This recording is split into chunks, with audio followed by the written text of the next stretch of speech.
المتنمر بتاع المدرسة ضرب صاحبتي الجميلة قدام الفصل كله وانا ما اتحركتش حتى. بكل بساطة لفيت بظهري ومشيت، لكنها جريت ورايا هي بتقولي اني جبان. وقتها بصيت لها بابتسامة مستفزة وقلت في سري: يا وشين، فاكرة ان دي لسه حياتك القديمة؟ في حياتي اللي فاتت اندفعت من غير تفكير وكسرت الواد ده علقة موت. والمصيبة انها بعد كده فضلت تلف على الناس كلها وتقول ان سمب وما عنديش كرامة، والاسوأ انها اتفقت مع المتنمر نفسه وقدموا ضدي شكوى قدام المدرسين، وفي الاخر خدت مخالفة سلوك وضاع مني اهم منعطف في حياتي، امتحانات الثانوية العامة. والاكثر سخرية ان بعد التخرج ارتبطت بالمتنمر نفسه واتجوزوا. بس دلوقتي بعد ما رجعت للحياة من جديد، ليه اضيع سمعتي ومستقبلي عشان واحدة زيك؟ دلوقتي وانا قاعد في مكتب المدرس وبسمعهم وهم بيحكوا قصصهم الكدابة، كنت حاسس ان الموضوع مضحك جدا. في حياتي اللي فاتت حاولت ادافع عن نفسي بكل الطرق، لكن ولا كل محاولة نفعت. وقتها ما كنتش فاهم ليه المدرس مش مصدقني، لكن بعدين اكتشفت ان التحقيق كله كان مجرد تمثيلية من الاول.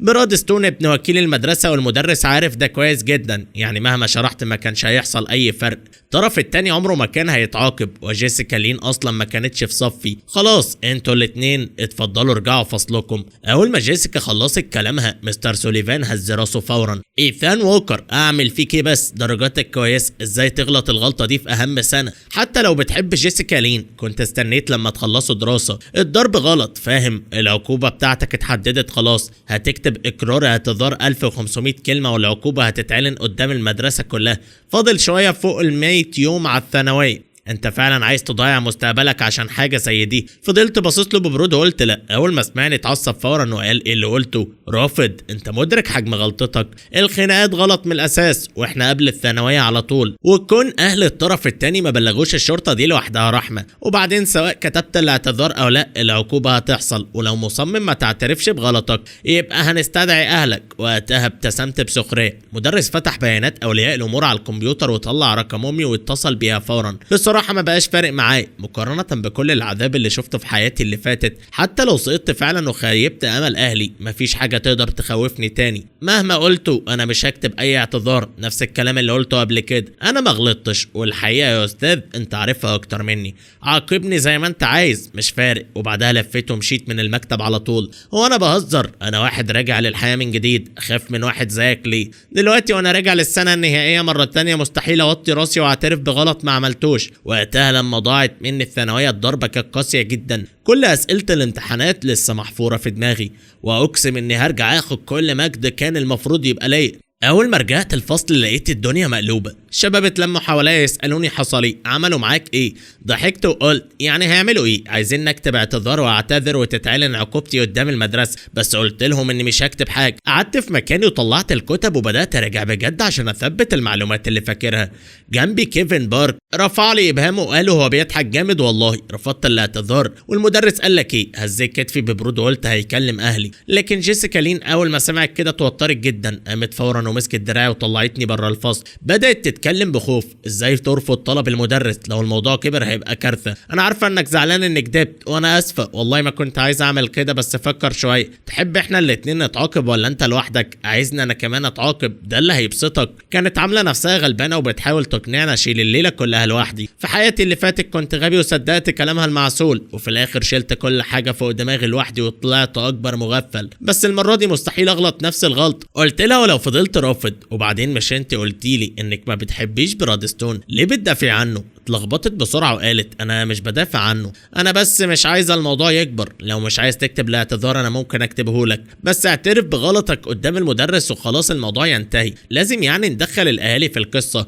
كانت متعلقه فيا وعينيها مليانه رجاء وهي بتقول ارجوك انا فعلا مش عايزه اهلي يعرفوا، ساعدني وانا هوافق على اي حاجه انت عايزها. ابتسمت وقلت وانا بمثل الاهتمام: اي حاجه. عضت شفايفها وقالت بصوت واطي: انت بتحبني صح؟ ممكن اديك فرصه ترتبط بيا. وقتها انفجرت ضحك وقلت لها لا، خليها لك لحد غيري. وبعدها سبتها ورجعت الفصل. انا كنت اعمى في حياتي اللي فاتت، بس ده مش معناه ابقى اعمى في دي كمان. وبعدين لو هطارد بنت فانا هطارد بنت احلامي الحقيقيه، مش اميره مزيفه زيك. وفجاه لمعت عيني. في الوقت ده تقريبا البنت دي اكيد لسه في المدرسه اللي جنبنا وبتتعرض للتنمر. بعد شويه المدرس استدعاني تاني للمكتب. اول ما شفت امي واقفه هناك ووشها مليان حيره، عرفت انها ما كانتش تتخيل ابدا ان ابنها يدخل خناقه بسبب حب مراهقين. طول عمر الناس كلها شايفاني الولد المؤدب الهادي المتفوق. انا شرحت لوالدتك كل اللي حصل. وانت كمل الباقي بنفسك.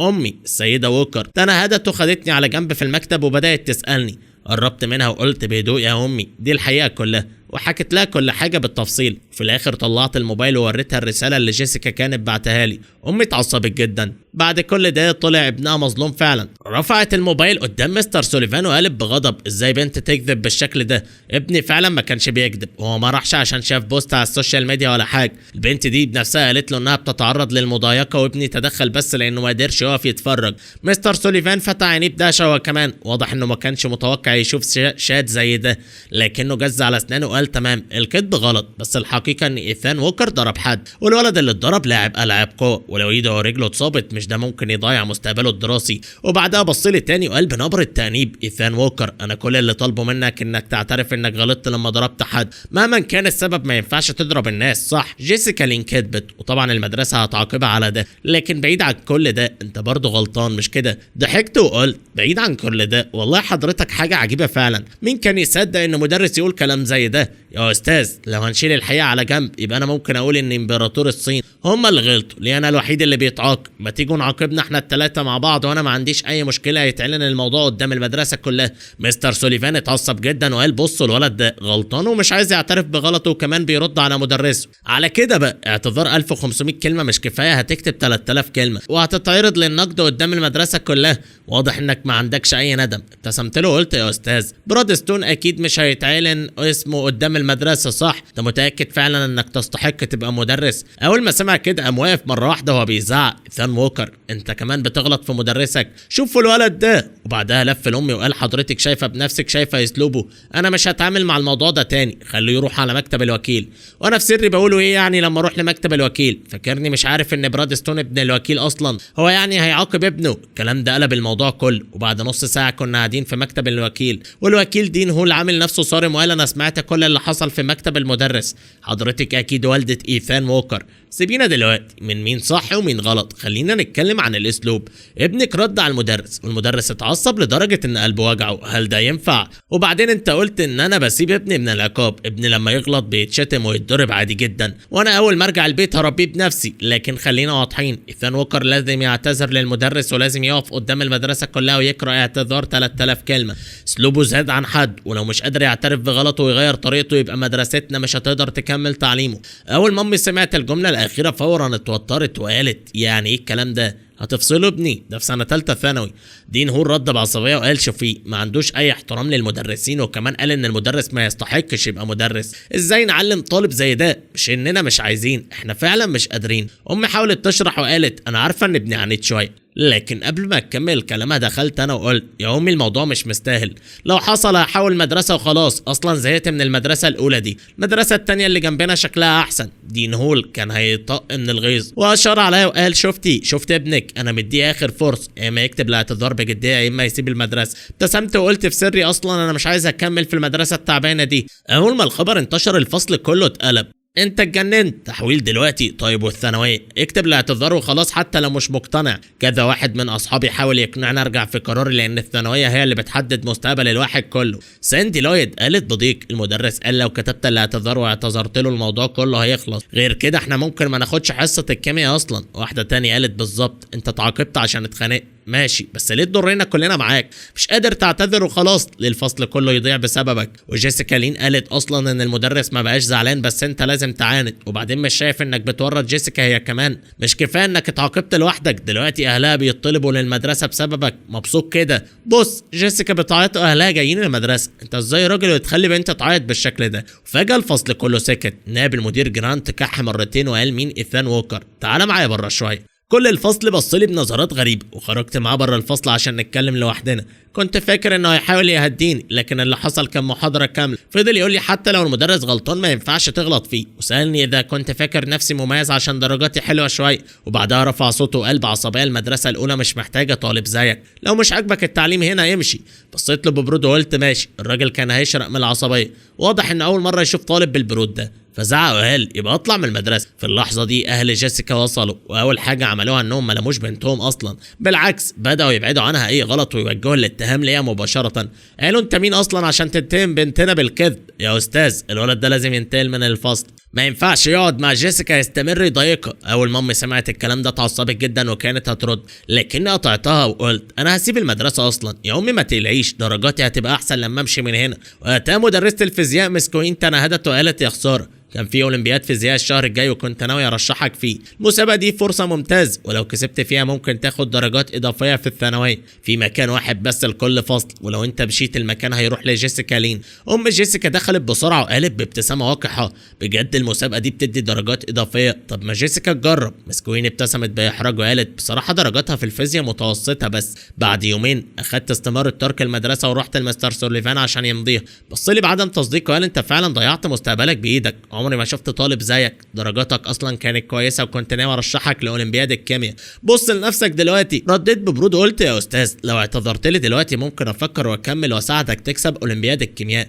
ولو فزت ممكن احط اسمك على الجايزه كمان. وشه اسود فورا وزعق وقال لي اطلع بره، ومضى الاستماره فورا وقال خدها لمكتب الوكيل يمضيها وبعدها روح لمكتب المدير. بعد شويه وصلت مكتب الوكيل، قال بسخريه هتسيب المدرسه فعلا، ومضى الورقه وهو كمان بيقل ادبه شويه. بعدها رحت لمكتب المدير الحقيقي، خدت نفس عميق وقلت مساء الخير يا فندم، انا ايثان ووكر، جاي اقدم طلب انسحاب ممكن تمضي. مدير لويس بص في الورقه وقرأ السبب المكتوب، خلاف مع المدرسين وعدم القدره على استكمال الدراسه، طلب انسحاب. بعدها قال انت الطالب اللي رد على المدرس، خساره فعلا شايفها خساره ان طالب درجاته كويسه يمشي بالشكل ده، لكن في نفس الوقت شايف ان طالب بيتخانق وبيغلط في المدرسين وما بيحترمش الوكيل ما ينفعش يكمل. ابتسمت فجاه وجات لي فكره، قلت له يا فندم سمعت ان المدرسه بتقدم تبقى مدرسه نموذجيه على مستوى المحافظه، لو محتاجني كل اللي عليك ان المدرس والوكيل يعتذروا لي وساعتها ممكن اعيد التفكير. المدير لف عينه وقال اطلع بره، واضح ان اول مره حد يطلب منه طلب وجح بالشكل ده، ومضى الورقه فورا. لما رجعت الفصل الم حاجتي عشان امشي، كيفن بارك تنهد وقال خلاص كده دلوقتي ما بقاش عندي حد انقل منه الواجب. بصيت له وضحكت وشتمته بهزار وقلت له انت ما بتفكرش غير في الواجب، ما تذاكر بنفسك. قلبي يأس، انا فاشل في المذاكره، حتى السقوط مش عارف اسقط عدل. افتكرت وقتها ان كيفن كان من القليلين اللي فضلوا صحابي حتى بعد ما جبت مجموع وحش في حياتي اللي فاتت. احنا الاتنين دخلنا جامعه في نفس المدينه، وهو اللي قال لي وقتها ان جيسيكا مرتبطه ببراد ستون. وبعد التخرج بفتره خبر انتشر انهم هيتجوزوا وعزموا ناس كتير من زمايل المدرسه. في الاخر انا كنت المهرج الوحيد في القصه، حتى دلوقتي لما افتكر الموضوع بحسه مضحك وسخيف. وقتها كيفن بص ناحيه جيسيكا وهما سؤال، سمعت ان امها جت الفصل وكلمت الطلبه وقالت لهم يراقبوك عشان ما تضايقش جيسيكا تاني. ضحكت وقلت عادي انا ماشي اصلا. اخيرا جرس الانصراف رن والكل بدا يلم حاجته، كنت خلاص هسيب المدرسه دي للابد. وانا خارج من باب الفصل سمعت صوت بيناديني ايثان. لفيت لقيت جيسيكا متردده وقالت انا ما كنتش اقصد اذيك، واضح ان ضميرها اتحرك شويه بعد ما شافتني بسيب المدرسه بسببها. بصيت لها ببرود وقلت بصراحه لما كدبتي على المدرس كنت متعصب جدا، عمري ما تخيلت انك النوع ده من الناس. شكلها كان هتعيط وقالت برجاء لا ازاي اكون عايزه اذيك. بصيت للبنت اللي قدامي لكن ما بقاش في اي مشاعر ناحيتها جوايا، كل تبريراتها مجرد تخطيط، هي اصلا انسانه مش كويسه. وما قدرتش امنع نفسي وقلت انت فعلا مثيره للشفقه وفي الاخر هترتبطي ببراد ستون، يلا بلوك من النهارده. وبعدها سبتها ومشيت. الكلام ده كان مكتوب جوايا من سنين، حتى يوم فرحهم كنت بتخيل ان اشتمهم 1000 مره، لكن عمره ما كان اكتر من خيال. ما كنتش اتوقع اني هقول الكلام ده فعلا. الرجوع للحياه فعلا احساس عظيم، مستحيل اعيش مخنوق تاني. اول ما رجعت البيت فتحت الكمبيوتر ودخلت منتدى المدرسه الاولى ودورت على الروايه اللي كنت بنزلها. كتبت اسف جدا بسبب ظروف شخصيه الروايه هتتوقف مؤقتا. خلال الايام اللي فاتت بعد ما رجعت كنت بستغل وقت فراغي وانزل الروايه على منتدى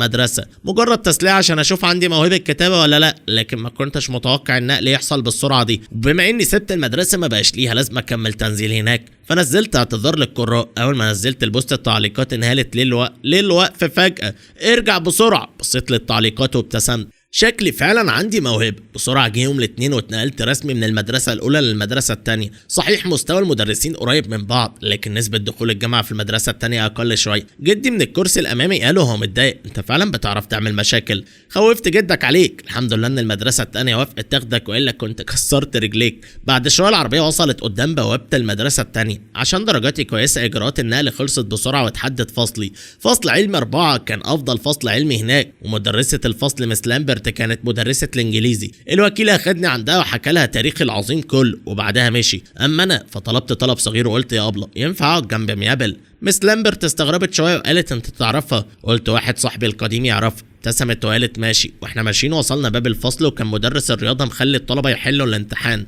المدرس هز راسه باحترام ومس لامبرت دخلتني الفصل وقالت بابتسامه: يا جماعه اعرفكم على طالب جديد اتحول عندنا. وبعدها طلبت مني اقدم نفسي. وقفت قدام الفصل وقلت: مساء الخير يا جماعه، اسمي ايثان ووكر، مستواي الدراسي عادي جدا لكن اخلاقي ممتازه وعمري ما اتخانقت مع حد. مس لامبرت اللي واقفه جنبي كانت بالعافيه ماسكه ضحكتها، وبعدها قالت: من النهارده ايثان ووكر هيتنقل لفصلنا ومؤقتا هيقعد جنب ميابل. اول ما الكلمات طلعت من بقها بنت لابسه نضاره شكلها سرحان رفعت راسها وبصت لي بسرعه. دي كانت اول مره اشوف فيها ميابل، لكن قدرت افهم فورا انها بنت خجوله وهاديه جدا، النوع اللي ما بيختلطش بالناس كتير وممكن حتى يتعرض للتنمر من زمايله. البنات اللي زيها عاده بيبقوا مستخبيين في الفصل، محدش بياخد باله منهم تقريبا، لكن بعد التخرج كل الناس تبص ورا وبتكتشف انها كانت فاهمه البنت دي غلط تماما. ناس كتير من نفس الدفعه وحتى من فصلها نفسه اتصدموا بعدين باللي وصلت له. حتى انا خريج المدرسه الاولى كنت بسمع عنها حكايات كتير، وده يوضح قد ايه ان ميابل بقت مشهوره. بعدين انا لوحدي قمت ورحت ناحيتها وبدات انقل الديسك والكرسي بتوعي جنبها. اول ما قعدت مدرس الرياضيات اداني نسخه من الامتحان وقال: جرب تحله انت كمان وبكره هنراجعه. قلت له: حاضر يا استاذ. لكن اول ما جرس الفسحه رن، انا الطالب الجديد بقيت عامل زي حيوان في حديقه، الناس كلها جايه تتفرج عليه، حتى طلبه الفصل اللي جنبنا خرجوا يقفوا عند الباب ويشاوروا ويهمسوا هو ده. انا سالت ابن خالتي اللي في المدرسه الاولى، سمعت انه اتخانق مع لاعب العاب قوه ورد على المدرسين وفي الاخر اضطر يسيب المدرسه. واحد تاني قال: لا انا سمعت انه اتخانق عشان بنت والبنت اصلا ما كانتش بتحبه. وواحد ضحك وقال يعني طلع سمب. حتى بعد ما نقلت المدرسه المشكله اللي حصلت بسبب جيسيكا لين فضلت مطلعه عليا لقب سمب. ممثل فصل الفيزياء إيريك والش جه سلم عليا وقال: انت بقى اللي سبت المدرسه الاولى بعد خناقه جامد والله. بعدها بنت جميله قربت وهي بتضحك اسمها لونا نايت وقالت: إيريك انت مش عارف كل حاجه، ده اتخانق عشان بنت من المدرسه الاولى مع ابن وكيل المدرسه وعشان كده اضطر يسيب المدرسه. بالمناسبه انا اصلا اعرف جيسيكا لين. بصيت لها باستغراب وقلت: تعرفي جيسيكا؟ قالت: احنا كنا مع بعض في الابتدائي. مطيت شفايفي وقلت يبقى نقلي اللي هنا طلع ملوش لازمه، لسه الكرسي ما سخنش تحتيا والناس عرفت قصتي كلها. لونا رمشت بعينيها وقالت بحماس: طب ما تنسى جيسيكا وتجرب تخرج معاها بدلها. الفصل كله انفجر ضحك. حد قال لها: مش انت مرتبطه بجاسون بيرس؟ ضحكت وقالت: انا ما وافقتش على حاجه مع جاسون، وبعدين انا بحب المتفوقين وده كان من اوائل المدرسه الاولى، اكيد هنا هيبقى من الثلاثه الاوائل، وكمان دمه خفيف، ده واضح انه متفوق. لكن في التعارف قال انه مستواه عادي، واتخانق واتطرد وبرضه بيقول ان عمره ما اتخانق. لونا بصت لي بعين كلها حماس وقالت: ايه رايك؟ اواجه انا عكسك، حاسه انك الطيب بتاعي، وعلى الاقل انا لو حد اتخانق عشاني كنت هعيط من الفرحه. بصيت عليها شويه وبصراحه كبنت ثانوي فهي فعلا جميله، ولما تدخل الجامعه وتهتم بنفسها اكتر هتبقى ملك الجمال بسهوله. لكن في اللحظه دي صوت قطعنا وقال: ده مجرد سم، البنت اصلا ما بتحبوش وهو رايح يتخانق عشانها ويتعاقب ويتفصل. غبي بصراحه. جاسون بيرس بصلي بنظره تهديد وقال: الاحسن تبعد عن لونا نايت. وبعدها مشي هو وشويه شباب ماسكين كرات سله. لو كان ده في حياتي القديمه يمكن كنت هتوتر فعلا من تهديده، شكله من النوع اللي الناس بتخاف منه. لكن دلوقتي لما ببص للعيال اللي بتمثل انها جامده بحس الموضوع مضحك جدا بصراحه. اكتر ناس كانت عامله نفسها فتوات في المدرسه بعد التخرج بتكتشف انهم ناس عاديه جدا. حتى البنات الجميله غالبا بينتهوا مطلقات بعيال او متجوزين رجاله كبار اغنياء. وانا بفكر في ده كله بصيت لميابل اللي قاعده جنبي بهدوء ومركزه في واجبها. بنتي الغنيه الكيوت اللي مش فاهمه حاجه لسه احسن بكتير. سندت على الديسك وسالتها بهدوء: وانتي تعرف انا مين؟ اتجمدت ثانيه وهزت راسها بالنفي. ابتسمت وقلت: ممتاز، يبقى نبدا من جديد، انا ايثان ووكر. ميابل بصت لي بتوتر وبعدها بصت ناحيه الباب اللي جيسون خرج منه وقالت بخوف: انت فعلا بتتخانق؟ قلت لها: لا هم بيألفوا. قالت بسرعه: طب خليك حذر. قلت باستغراب: ليه؟ ردت بصوت قلق وقالت: عشان جيسون بيرس ممكن يضربك. سكت شويه وقلت: جيسون بيرس هو الواد اللي كان بيكلمني دلوقتي؟ هزت راسها بجديه وقالت: عشان هو بيحب لونا نايت. قلت بهدوء: عادي، الموضوع مش هيوصل لكده. وبعدها سالتها فجاه: عندك صاحب؟ السؤال خلاها تتجمد تماما. بصيت لي بعيون واسعه وبعدها هزت راسها بالنفي. عيني لمعت فورا وقلت: طب وايه رايك فيا؟ تحبي نبقى مع بعض؟ اتفزعت فجاه ووشها ودانها احمر جدا وبدات تتلخبط وهي بتقول: انا في سؤال رياضيات مش عارفه احله، هروح اسال المدرس. وبعدها قامت ماسكه ورقه الامتحان وهربت فورا. بشخصيه زي شخصيه ميابل غالبا دي اول مره حد يلمح لها بحاجه زي كده، فما بالك بواحد مباشر بالشكل ده؟ اكيد كانت مرعوبه. والغريب ان ده خلاني متحمس اكتر، شكلي فعلا هتبسط في المدرسه التانيه. فضلت بره لحد ما الجرس رن ورجعت الفصل وهي متوتره جدا، حتى ما كانتش قادره ترفع راسها، بس رجعت قعدت مكانها بسرعه. واضح ان كلامي لسه مأثر فيها ومش عارفه ترد ازاي. بعدها مدرسه الانجليزي دخلت الفصل وبصت لي بجديه وقالت سمعت ان في ناس بتتكلم عن الطالب الجديد، انا ما يهمنيش ايه اللي حصل قبل كده، لكن اول ما يدخل فصلنا يبقى واحد مننا، ومش عايزه حد يتكلم على زميله من وراه. يلا هنوزع امتحان القراءه النهارده وهراجعه بعد ما تخلص. واضح ان مس لامبرت سمعت الاشاعات اللي بتتقال عني فاستغلت الحصه عشان توقف الكلام. اثناء الحصه اكتشفت حاجه جميله جدا، مستواي في الانجليزي صاحك اي طالب ثانوي عادي، حتى رغم اني لخبطت في الثانويه في حياتي اللي فاتت كنت ناجح في امتحان الانجليزي في الجامعه بمستوى عالي، سواء كلمات او قواعد او كتابه او قراءه انا متفوق عليهم بمراحل. خلصت الامتحان كله بغلط واحد بس. في حياتي اللي فاتت جبت 112 في الانجليزي بسبب التوتر، لكن مستواي الحقيقي كان حوالي 125. اما دلوقتي فانا واثق ان اقدر اجيب فوق ال 140. عندي ميزتين، اولا في الجامعه ذاكرت انجليزي كتير لامتحانات الشهادات والدراسات العليا، والثانيا انا اصلا حافظ اسئله الثانويه. فوق المنصه مس لامبرت قالت يلا يا جماعه اللي غلط 5 غلطات او اقل يرفع ايده. ناس كتير رفعت ايديها، بصيت حواليا الفصل فيه 48 طالب، 8 بس اللي رفعوا ايديهم، يعني المستوى فعلا قريب من المدرسه الاولى. بعدين قالت 4 غلطات او اقل، 3 نزلوا ايديهم، وفاضل 5 دول اقوى ناس في الانجليزي. اتفاجئت ان لونا نايت منهم، شكلها فعلا شاطره. بعدين قالت 3 غلطات او اقل، واحده بس فضلت رافعه ايديها. مس لامبرت ابتسمت وقالت لونا نايت غلطت في كام؟ قالت بفخر 2 بس يا ابله. المدرسه هزت راسها وقالت ممتازه، الامتحان ده كان صعب وماخوذ من امتحانات ثانويه سابقه. وبعدها بصيت لي وقلت ايثان ووكر اكيد مستواك في الانجليزي مش وحش، غلطت في كام؟ اول ما سالت الفصل كله بص لي مستني الاجابه. فكرت اني احافظ على هدوئي كطالب جديد وقلت غلطت كتير شويه، مستواي مش احسن حاجه. قالت لي عادي، زميلتك ميابل مستواها قوي في الانجليزي، اسالها لو احتجت حاجه. عيني لمعت فورا وقلت رائع، عندي حاجات كتير مش فاهمها فعلا.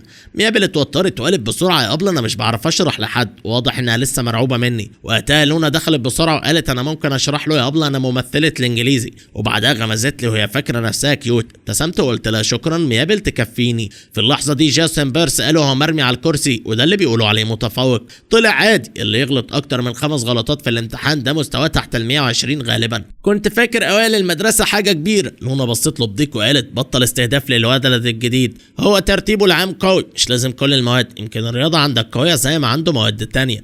مس لامبرت قاطعتهم وقالت خلاص يا جماعه المدرسه الاولى مدرسه والتانية مدرسه ومحدش اقل من حد. بالمناسبة افتكرت الاسبوع الجاي فيه مسابقة انجليزي على مستوى المنطقة، وكل فصل ليه 3 اماكن، اللي عايز يسجل يكلمني. المسابقة محتاجة مستوى اعلى من منهج الثانوية، واللي يكسب هياخد شهادة وجايزة والشرف في المدرسة. اول ما سمعت الكلام رفعت ايدي فورا وقلت يا ابله انا عايز اشارك. جيسون ضحك بسخريه وقال 3 اماكن محدودين وانت اصلا مش احسن من زمايلك، هتنافس المنطقه كلها ازاي؟ لو اخد مكان يبقى ظلم للباقي. ضحكت وقلت حاسس انك مركز معايا زياده. قلب برود مش بستهدفك، بس الاماكن محدوده والافضل هو اللي يشارك. مس لامبرت ابتسمت وقالت نشوف الاول عدد المتقدمين، لو 3 بس يبقى خلاص، لو اكتر هنعمل تصفيات. وبعدها الموضوع انتهى. وهي خارجه عدت عليا وقالت وريني امتحانك كده. واضح انها كانت عايزه تعرف مستواي الحقيقي كطالب منتقل جديد. سكت الثانيه واديتها الورقه وقلت اتفضلي يا ابله، بس افتكري تختاريني في المسابقه انا جامد جدا. ضحكت وقلت نشوف، لكن اول ما فتحت الورقه اتجمدت. الامتحان كله صح ما عدا سؤال اختيار واحد. رفعت راسها وقالت بداشه مش انت قلت انك غلطت كتير؟ ازاي غلط واحد بس؟ اول ما قالت كده الفصل كله بص لي بصدمه. انا هدت بوجه جد وقلت يا ابله بالنسبه ليا حتى الغلط الواحد فشل. الفصل كله انفجر مره واحده. لونا نايت غطت بواب حماس وقالت ده جامد جدا، فعلا طالب من اوائل المدرسه الاولى. جيسون بص لورقته وهو مكشر وقال منظره بيستعرض. مس لامبرت ضحكت وقالت انت فعلا غريب، طلبت من الناس ترفع ايديها وما رفعتش، شاطر كمل كده. بعد ما شافت الورقه ارتاحت تماما، لانها كانت فاكره ان الانجليزي عندي اضعف شويه من باقي المواد، لكن دلوقتي اتاكدت انه ممتاز هو كمان. اول ما خزنت الورقه سمعت بنت ورايا بتقول لي الروايه وقفت. لونا نايت الروايه اللي قلت لنا عليها من منتدى المدرسه الاولى بطلت تنزل. بنتين اتجمعوا حوالين لونا وبداوا يتكلموا عنها بحماس. حتى ميابل طلعت موبايلها وفتحت المنتدى وشافت اعلان التوقف بنفسها. سالتها باستغراب انت كمان بتقرايها؟ عضت شفايفها وهزت راسها. قلت حلوه. هزت راسها تاني وقالت بخجل حلوه. ابتسمت برضا شديد. بصراحه انا شايفها عاديه، لكن قبل ما اقول ده صوفي جانكز اللي قاعده قدامي سمعتني ولفت وقالت انت مش جاي من المدرسه الاولى؟ تعرف مين اللي كاتب الروايه دي؟ استغربت وقلت انتوا كلكم بتقراوها ولا ايه؟ ميابل ردت بهدوء وقالت مستر روس هو اللي رشحها لنا. قلت باستغراب مستر روس؟ صوفي شرحت وقالت مستر العربي عندنا من يومين كده كان بيتكلم في الحصه وقال في روايه حلوه على منتدى المدرسه الاولى، فكلنا دخلنا نقراها وطلعت فعلا ممتاز. المدرسه الاولى مليانه ناس موهوبه فعلا. وقتها بس فهمت عشان كده الروايه انتشرت بالشكل بالشكل ده. طلع مدرس العربي عمل لي دعايه ببلاش. ابتسمت وفكرت ان لازم بعدين اخد رايه بجد، ولو كل حاجه تمام ممكن انشر الروايه رسمي وابقى كاتب متعاقد. فجأة لونا نايت نادت بصوت عالي وقالت يا ايثان بما انك جاي من المدرسه الاولى تعرف كاتب الروايه دي. الفصل كله بص لي بفضول وواضح انهم متحمسين يعرفوا. ابتسمت بهدوء وقلت اعرفه. اول ما قلت كده الناس اتحمست جدا. واحد قال لو الروايه اتعملت مسلسل هتكسر الدنيا، وواحده قالت عمري ما قريت النوع ده قبل كده، الكاتب موهوب جدا. خليتهم يستنوا شويه وبعدها قلت بابتسامه بسيطه هساله امتى ناوي يرجع يكمل الروايه واقول لكم. قدام جمهور القراء ده لاول مره حسيت فعلا بقيمه ان ابقى كاتب. حتى بصيت عمدا لميابل الكيوت اللي جنبي ولقيتها هي كمان بصالي بفضول طفولي. قلت اعرف لكم الاجابه واقول لكم. الناس اتنهدت ورجعت اماكنها وده كان خبر حلو بصراحه. بعدها الجرس رن والحصه الجايه كانت عربي. مستر روز دخل الفصل وقال فين الطالب الجديد. رفعت ايدي فورا وقلت هنا يا استاذ. هز راسه وقال انا شفت درجاتك في المدرسه الاولى اكتر من مره، فاكر ان العربي كان اضعف ماده عندك صح؟ قلت اه يا استاذ العربي اضعف ماده عندي فعلا، خصوصا النصوص والقراءه. حتى في الثانويه القديمه العربي كان الماده الوحيده اللي جبت فيها درجات طبيعيه وبرضه جبت 114 بس. اثناء ما المدرس بيشرح لفيت ناحيه ميابل وقلت بهزار خطك حلو جدا، مرتب وناعم ورقيق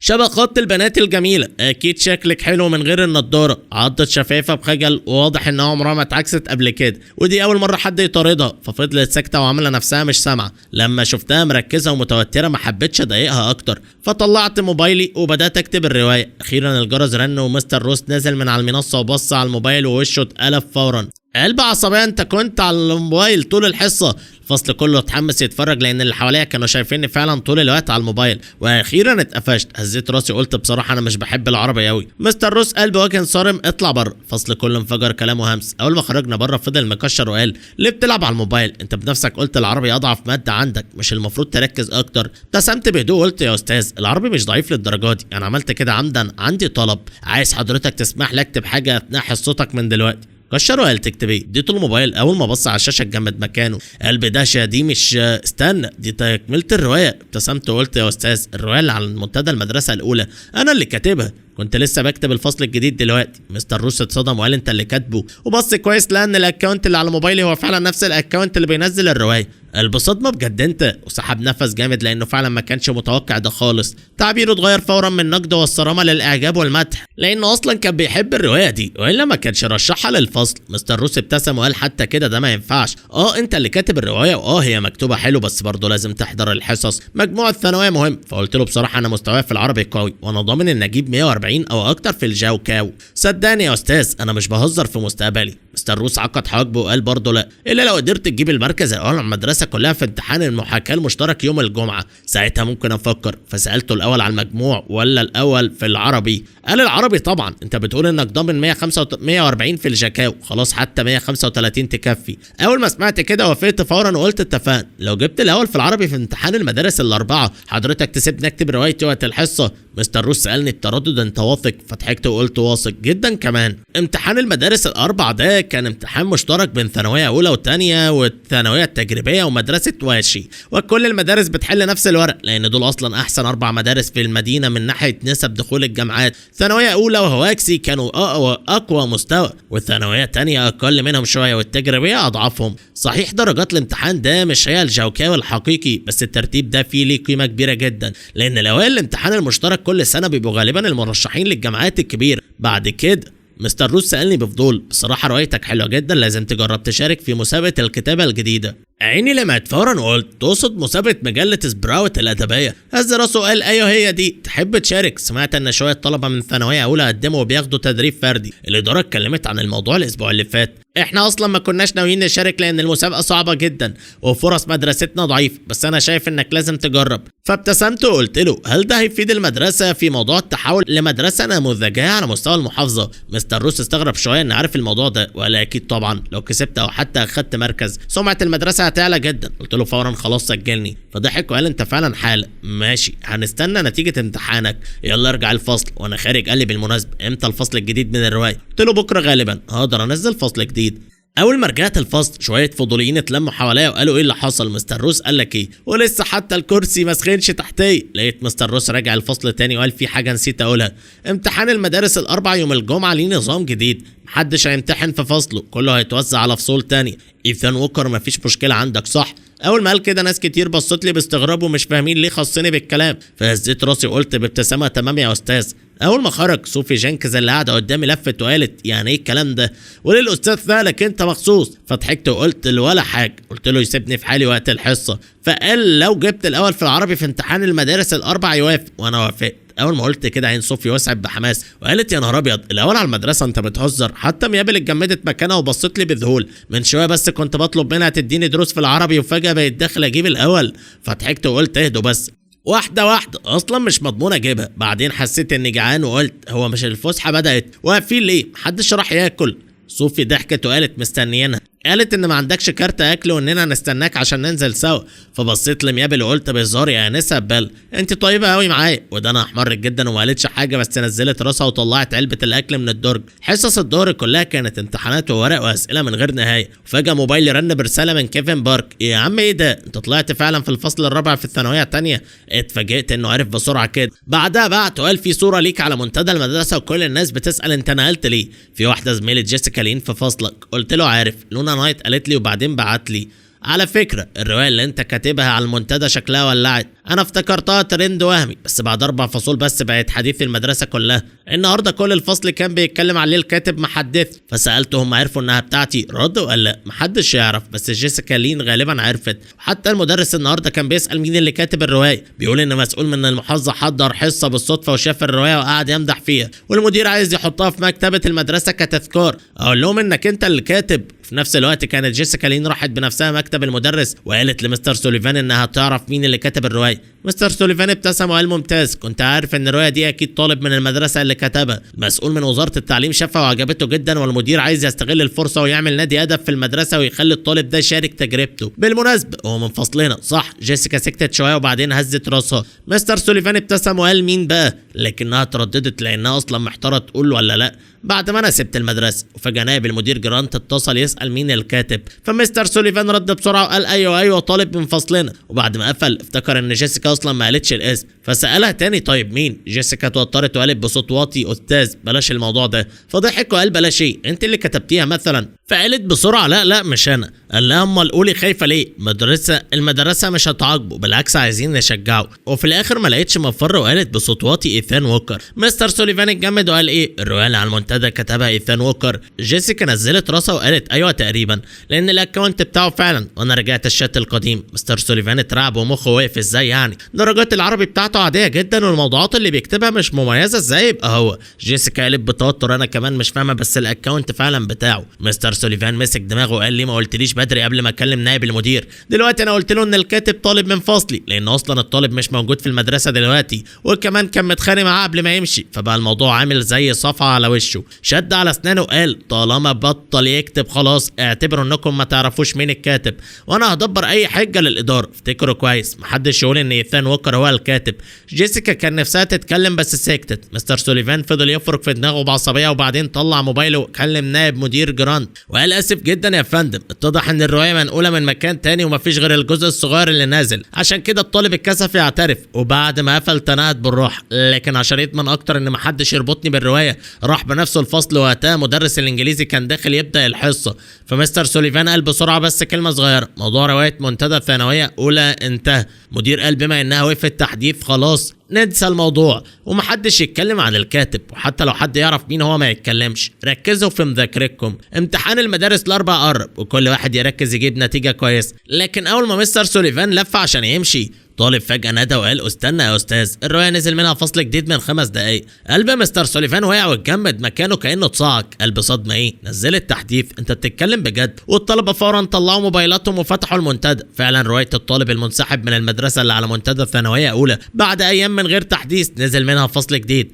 مستر سوليفان وقف مذهول وحاسس ان الدنيا بتغلي جواه. فجأة زعق بعصبية وقال الحصة بدأت، مين سمح لكم تمسكوا الموبايلات؟ بعد الحصة كله يسلم موبايله. الطلبة كلهم اتخضوا وبصوا له بعيون واسعة مرعوبين فعلا. وبعد ما خرج كل واحد مسح العرق البارد من على جبينه وبدأوا يهمسوا. ومستر سوليفان انفجر كده ليه فجأة، لكن كيفن بارك كان شكله فاهم حاجة فابتسم ابتسامه صغيره وبص ناحيه جيسيكا لين، وفعلا تعبير وشها كان غريب هي كمان، فبعت لي رساله بسريه وقال لي كل اللي حصل. في نفس الوقت مستر سوليفان كان قاعد في مكتبه بيفرك دماغه بعصبيه. يعمل ايه دلوقتي؟ هو لسه قال ان الروايه خلاص ما فيش منها تكمله، والواد نزل فصل جديد فعلا. لو اعترف ان الروايه كتبها الطالب اللي ساب المدرسه يبقى هو بنفسه اعترف انه كان بيكذب، ولو ما اعترفش يعمل ايه لو الاداره اصرت تعرف الطالب؟ وفجاه جات له فكره، راح مكلم العميد هول وقال له الحقيقه كلها، ان الروايه اللي على المنتدى انا اللي كاتبها. العميد هول رد بعصبيه وقال له ما كنت تقول من الاول انه ساب المدرسه؟ ليه تصر تقول انه ناقل الروايه؟ دلوقتي الروايه بتتحدث تاني، هتفسر ده ازاي؟ دي مش مشكلتي، شوف انت هتتصرف ازاي.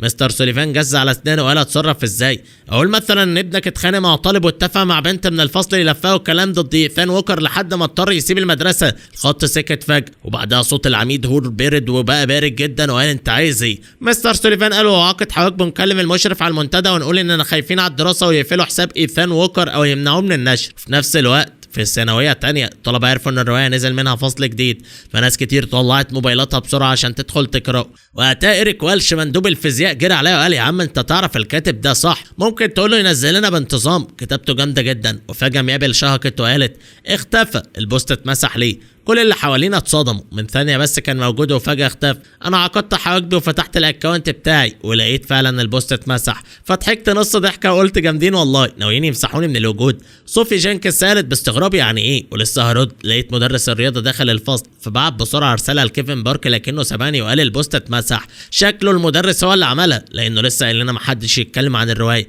وقتها مدرس الرياضيات نظف حلقه وقال كلكم عارفين امتحان المدارس الاربعاء يوم الجمعه صح؟ المره دي الامتحانات هتبقى بتبديل المدارس، فخدوا الموضوع بجد. دلوقتي وزع ورقتين، واحده امتحان الرياضيات المشترك من سنتين وانا مصوره، والتانيه انا اللي عاملها. ولسه بيقول لمندوب الفصل يطلع يوزع الورق، لقينا مستر روس مدرس العربي واقف على الباب وبيخبط بخفه وقلب ابتسامه. ايثان ووكر تعالى معايا شويه. كل الفصل بصلي بفضول وانا قاعد ورا. اول ما خرجنا الممر مستر روس وطى صوته وقال روايتك اتمسحت ليه؟ هزيت كتافي وقلت بابتسامه ما اعرفش، محدش قال لحضرتك، انا سمعت ان حتى مسؤولين من وزاره التعليم مدحوها، ازاي تتمسح فجاه؟ وقتها فهمت وقلت عرفت، عشان انا سبت المدرسه، لو الروايه كملت الموضوع هيكبر وهيبقى شكله وحش. مستر روس ضحك وقال منطقي، طب ما تنزل الفصول على منتدى الثانويه الثانيه، انت دلوقتي هنا اصلا ومحدش هيمسح لك حاجه، وكمان لو كسبت في مسابقه الكتابه الجديده الروايه ممكن تتنشر رسمي. بعدها رجعت الفصل وبعد شويه مدرس الرياضيات قال استراحه 5 دقايق وبعدها نكمل. اول ما قمت عشان ادخل الحمام لقيت لونا نعيت جريت عليا وهي مبتسمه وقالت انا عرفت سر،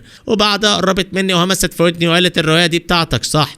رفعت حاجبي وقلت جيسيكا لين قالت لك، فضحكت بثقه وقالت مش هقول، فقربت منها وهمست طب وانا هقول لك سر، هنزل التحديثات الجديده على منتدى الثانويه الثانيه. فضربت كف على كف بفرحه، وقتها خدت بالي ان القلم اللي على ديسكي وكشكول ميابل اللي كنت مستلفه اختفوا. بصيت لها باستغراب وقلت انت خدت القلم والكشكول؟ ما ردتش، فمديت ايدي اخدهم لكنها منعتني وقالت لا روح استلف من لونا نايت. انفجرت ضحك وبصت لزميلتي السريه الصغيره بوشها المتهجم وقلت انت غيرانه. نفخت بضيق وقالت انت قريب منها قوي، خلاص استلف منها. وبصراحه شكلها وهي غيرانه كان لطيف جدا. بصت لها شويه وبعدها فتحت موبايلي ووريتها اكونت المنتدى بتاعي. هي بصت بعناد وبعد الثانيه غطت بقها بصدمه. بسرعه حطيت صباعي على شفايفها وقلت هس، وبعدها حكيت لها ازاي لونا عرفت ان الروايه بتاعتي وايه السبب الحقيقي لخناقتي مع ابن العميد في الثانويه الاولى. يوم الاربعاء في حصه الرياضه المدرس خلانا نجري 1500 متر، وانا بتفرج على طريق جري ميابل فهمت ليه مفيش ولد بيقرب منها وليه ما عندهاش اصحاب قريبين، وواضح انها اتعرضت لسخريه كتير لحد ما بقت منطويه.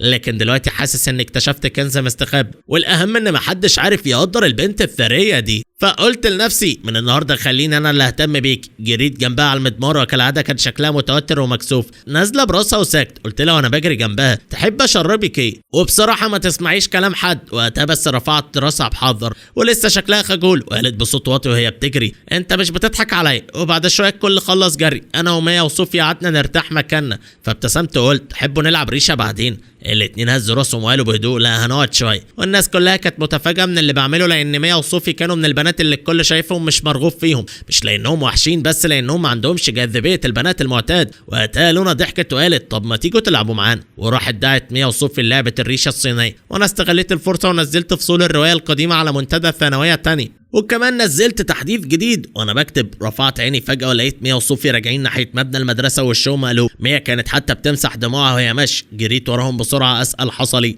لكن ميا بصت لي بعين حمراء ومليانة وجع، ومن غير ما تتكلم جريت على الفصل. صوفي عضت شفايفها وجريت وراها، لكن قبل ما تمشي بصت لي وقالت كله بسببك. انا اتصدمت ومسكتها وقلت افهميني. تنهدت وقالت وهي بصة للبنات اللي كانوا بيلعبوا بعيد انت اشتريت لنا شرب، وهم شافوا ده فبدأوا يتكلموا، وانا قلت بس انك ما اشتريتش ليا، انت اشتريت لميا. ففضلوا يرخموا وقالوا مستحيل تكون معجب بميا وان ذوقك زبالة وغريب زي وردة محطوطة فوق كوم الزبالة. بقي اتشنج وقلت بعد عن تصديق مين قال كده؟ مين قال وردة فوق الزبالة؟ هو انا الزبالة؟ صوفي عضت شفايفها وقالت بصوت واطي لا هم قصدهم انت الوردة. ما قدرتش امسك نفسي من الضحك والشتيمة وقلت مين اللي قال كده؟ قالت تينا ريد. وكملت وقلت لونا قالت وقالت لونا قالت انها مش متخيله ان ذوق انسان وحش للدرجه دي. بعدها تينا قالت موضوع الورده والزباله، فقلت فورا تمام انت اطلعي الفصل وانا هخلي تينا ريد تعتذر. ورحت على طول ناحيه البنات اللي بيلعبوا. اول ما شافوني جاي لونا والبنات فهموا اللي جاي. لونا ضحكت بتوتر وقالت اسفين احنا خلينا ما تعيط شويه. خدت نفس عميق وبصيت لهم بجديه وقلت اعتذروا، وبما انه واضح انكم مش هتعرفوا تقولوها بصوتكم يبقى انت وتينا ريد تكتبوا جواب اعتذار.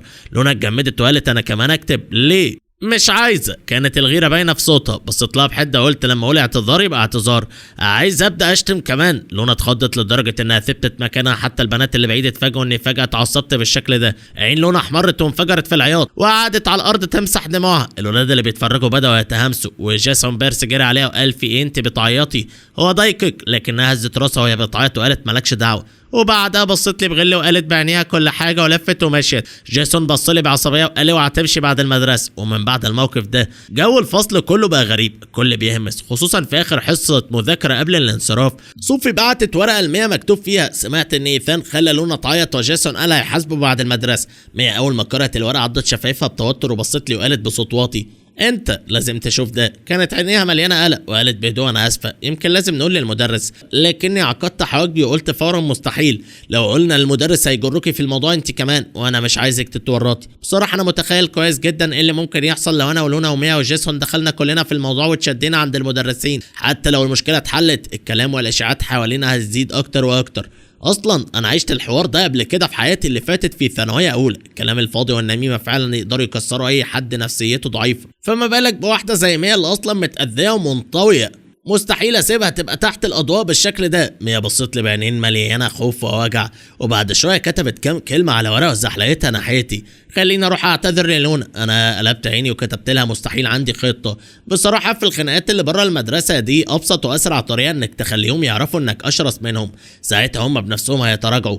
ابتسمت نص ابتسامه وبعت لها ورقه تانية مكتوب فيها معاكي فلوس سلفيني شويه، محتاج اجمع مبلغ واجيب شويه ناس. لكن اللي حصل بعد كده محدش كان يتوقعه. بعد دقيقتين بالظبط وصلني التحويل. بصيت للرقم وما صدقتش.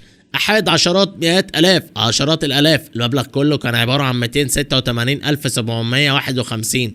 انا اتصدمت تماما. يعني الطالبه الثانوي معاها المبلغ المرعب ده؟ ميا بصت لي وسالت بهدوء يكفي؟ ولو مش كفايه ممكن اطلب من ماما كمان. قلت بسرعه كفايه جدا، وبعدها دفنت وشي بين ايديا وضحكت. الموضوع بقى عبثي فعلا. فتحت جهات الاتصال وفكرت ان احسن حل اكلم كيفن بارك. بعت له في ناس ناويه تهاجمني بعد المدرسه، كلم ابن خالك وهات لي شويه رجاله عند بوابه الثانويه الثانيه بعد المدرسه، 300 للفرد و500 زياده لو حصل ضرب فعلا. كيفن اتصدم وقال ايه اللي بيحصل عندكم؟ الثانويه الثانيه طلعت مرعبه كده. بعدها حاولت له 30,000 يوان. راح باعت لي وقال لي نهار ابيض 30,000 انت ناوي تجيب 100 واحد؟ بعد ما اتفقت مع كيفن ابتسمت بخبث وبصيت ناحيه جيسون بيرس اللي كان باصص لي هو كمان من بعيد. جرس الانصراف ضرب وناس كتير بصت لي غريزيا وانا قاعد ورا. حتى لونا نايت مندوبه الانجليزي ما قدرتش تمنع نفسها وجت ناحيتي، شدتني لورا الفصل وشها مليان قلق وهمست وقالت بلاش تنسل دلوقتي. جيسون موقف ناس مستنياك بره. كانت فعلا متوتره وقالت انا اسف. حاولت امنعه بس مقتنع ان بسببك بعمل مشاكل.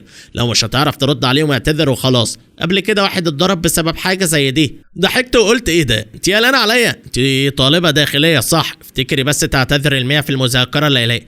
وبعدها خرجت من الفصل بمنتهى الثقه. ولما لونا لقيت انها مش قادره توقفني راحت لمية بسرعه وقالت لها برجاء ارجوكي خلي ايثان ما ينزلش عند البواب هيتضرب بجد. وكانت تقريبا هتعيط وهي قاعده جنب ديسك مية، لكن مية هزت راسها وقالت بجديه انا واثقه فيه.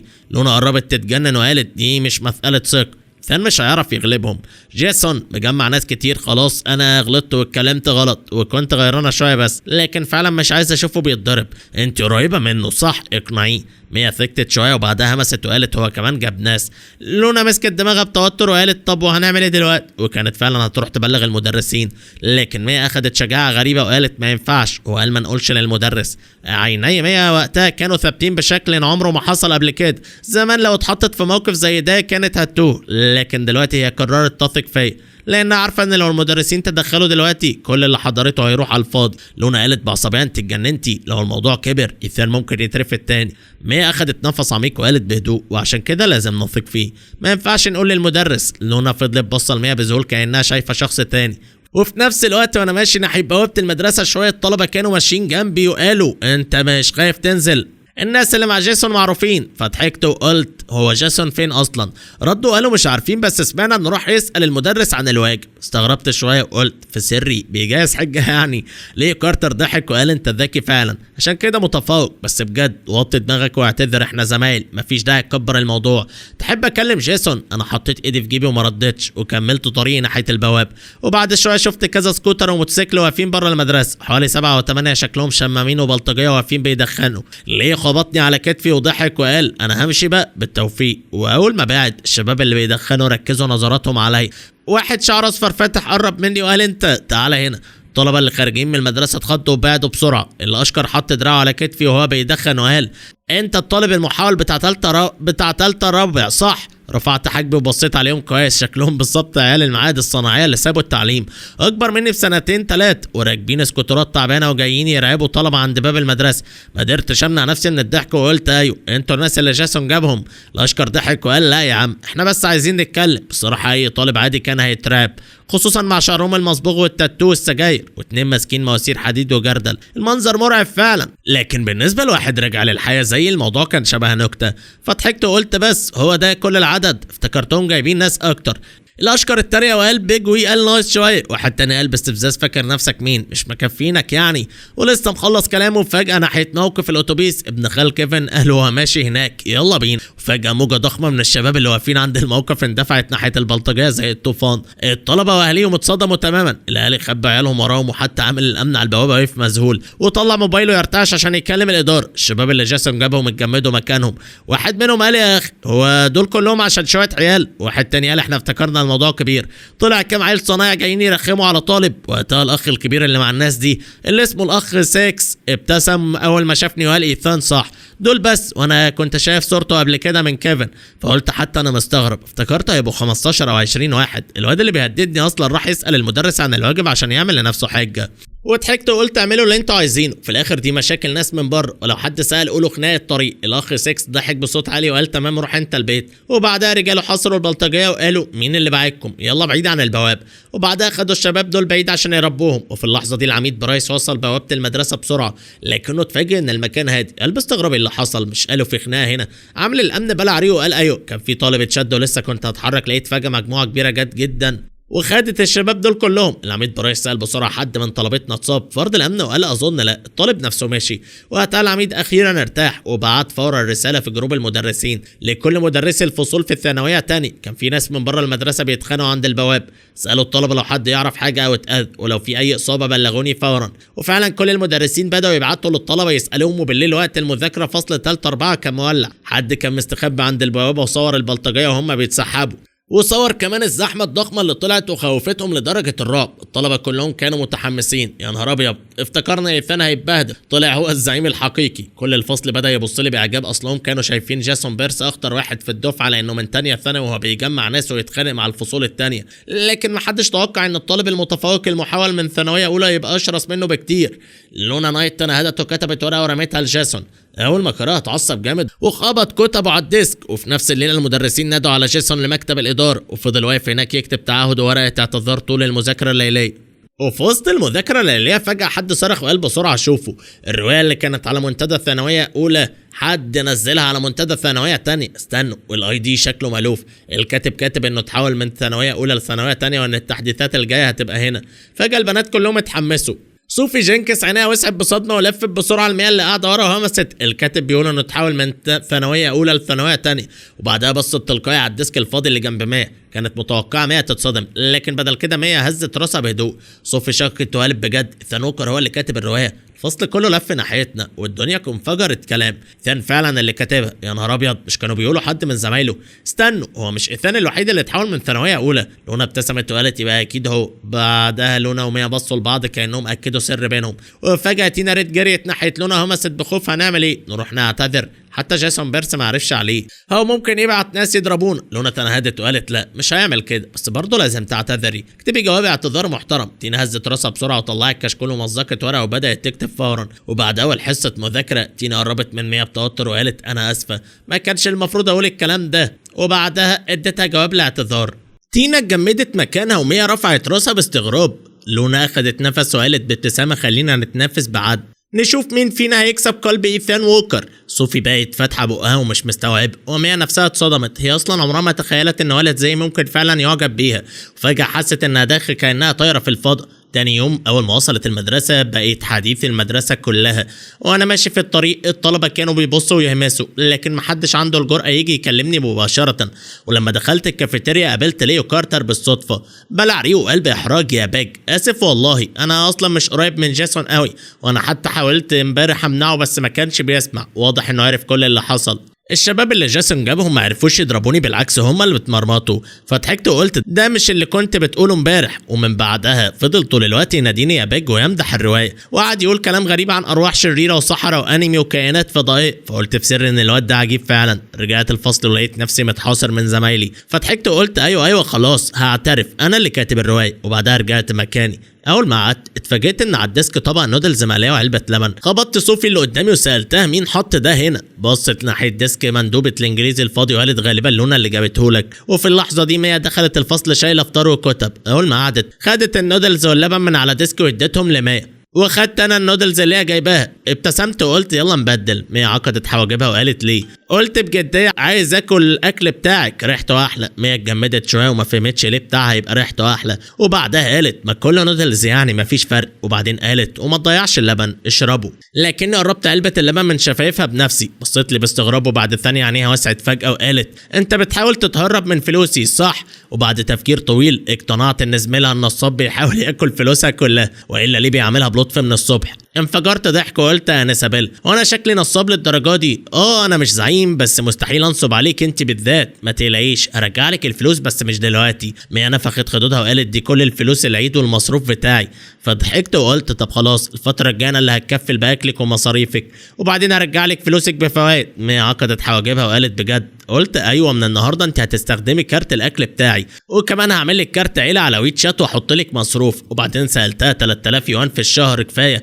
ميا هزت راسها بسرعه وقالت كتير جدا 600 تكفي. انا قلبت عيني قلت مستحيل، لازم تصرفي 1000 في الشهر، ولو ما صرفتهمش تبقي خسرانه. البنات لازم تتعلم تصرف فلوس. يا نسابيل انت بخيله جدا. وبعدها فعلا ضفتها في كارت العيله وحددت الحد الشهري 1000 يوان. ميا قالت وهي لسه مش مستوعبه هجرب. بصراحه البنت الثريه الصغيره دي كانت بتموتني من الضحك. بعدها ان انسه لامبرت نادت عليا وعلى جيسون بيرس بره الفصل. الطلبه كلهم كانوا بيبصوا من طرف عينهم واحنا واقفين عند الباب الخلفي. الانسه لامبرت كانت مكشره وقالت انتوا الاتنين عارفين انا ناديتكم ليه صح؟ ابتسمت وقلت يا ابله والله ما اتخانقت، امبارح كان عيد ميلاد ابن خالي، لو مش مصدقاني اسالي جيسون، ده احنا اعز اصحاب. جيسون اتصدم حرفيا واتجمد وقال اعز اصحاب. انسه لامبرت بصت له وقالت اشرح. جيسون فتح بقه وقعد يحاول يتكلم وفي الاخر قال بالعافيه ايوه مجرد كلمه واحده. الانسه لامبرت ضحكت بسخريه وقالت اعز اصحاب؟ طب تحبوا قعدكم جنب بعض؟ انا وجيسون قلنا في نفس اللحظه لا. فحطت ايديها على صدرها وقالت مش انت اعز اصحاب؟ فضحكت وقلت عشان الدراسه يا ابله، لو قعدنا جنب بعض هنفضل نهري طول الحصه. الانسه لامبرت بصت لي ولاحظت ان سليم ومفيش عليها خربوش. اما جيسون فكان واضح انه فعلا ما شاركش في خناق، لانه امبارح كان محبوس في مكتب مدرس الرياضيات بيحل امتحان كامل. فقالت في الاخر ماشي مش هكلم اهاليكم دلوقتي، لكن يا ايثان ويا جيسون لو سمعت ان في مشاكل تانية او انكم بتجيبوا ناس من بره محدش يشرح لي حاجه هتروحوا على طول للعميد، فاهمين؟ ابتسمت وقلت فاهمين يا ابله. وبعدها افتكرت وقلت بالمناسبه مسابقه الخطابه الانجليزي اللي حضرتك قلت عليها انا عايز اشارك. الانسه لامبرت اخذت نفس وبعدين قالت لجيسون ارجع الفصل. وبعد ما مشي شدتني على جنب وسالتني بصوت واطي قول لي بصراحه جيسون كان بيضايقك وكان منعك تبلغ المدرسين؟ وساعتها بدات احكي لها كل حاجه بمنتهى البرود كاني عميل مخابرات بيقدم تقرير. اول ما خلصت الانسه لامبرت فضلت بصالي بذهول وقالت هو ده معنى اعز اصحاب. وقبل ما ارجع الفصل ما نسيتش اقول لها تبلغ الاداره ازاي. قلت لها قولي ان الناس اللي كانوا عند البوابه كانوا رايحين عيد ميلاد ابن خالي وعدوا صدفه.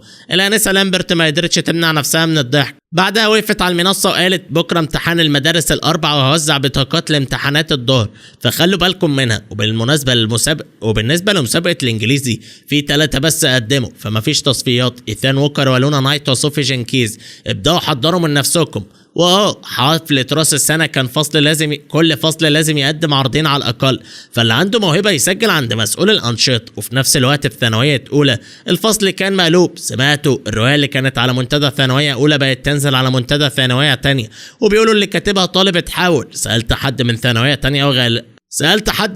تانية وقال غالبا طالب تالتة اتحول هناك. مستحيل، ايثان ووكر فعلا اللي كاتبها. وفجأة الكلام وقف لأن المدير جرانت كان واقف عند الباب الخلفي أول ما سمع الكلام. عقد حجه وقال مين اللي نقل الرواية من منتدى ثانوية أولى لثانوية تانية؟ الفصل كله اتخرس وبصوا لبعض. نائب المدير كمل بوش جامد وقال فين رئيس الفصل؟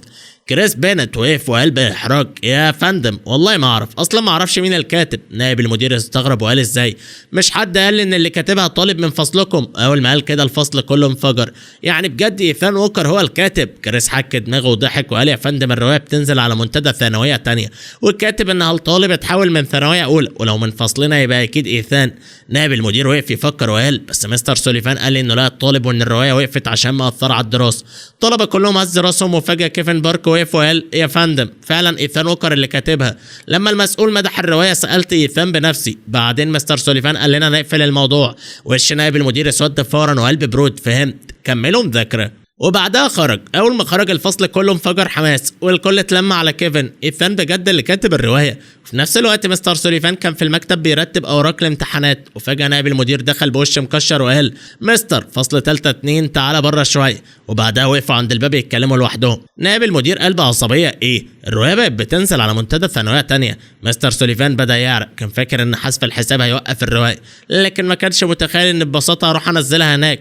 نائب المدير قال بصرامه مش انت قلت لي انك هتكلم اهل الطالب وان الروايه وقفت عشان الدراسه؟ طب طلبتك بيقولوا ان الطالب اللي ساب المدرسه هو اللي كاتبها. مستر سوليفان حاول يضحك وقال بتوتر انا الحقيقه. لكن نائب المدير قطعه وقال يا مستر سوليفان ما تفتكرش اني مش فاهم. انت تعمدت تخبي انه الطالب اللي ساب المدرسه بعد خناقتكم صح؟ خايف من ايه؟ حتى لو هو اللي كاتب الروايه عادي يقول الحقيقه. دلوقتي حطيتني في موقف وحش.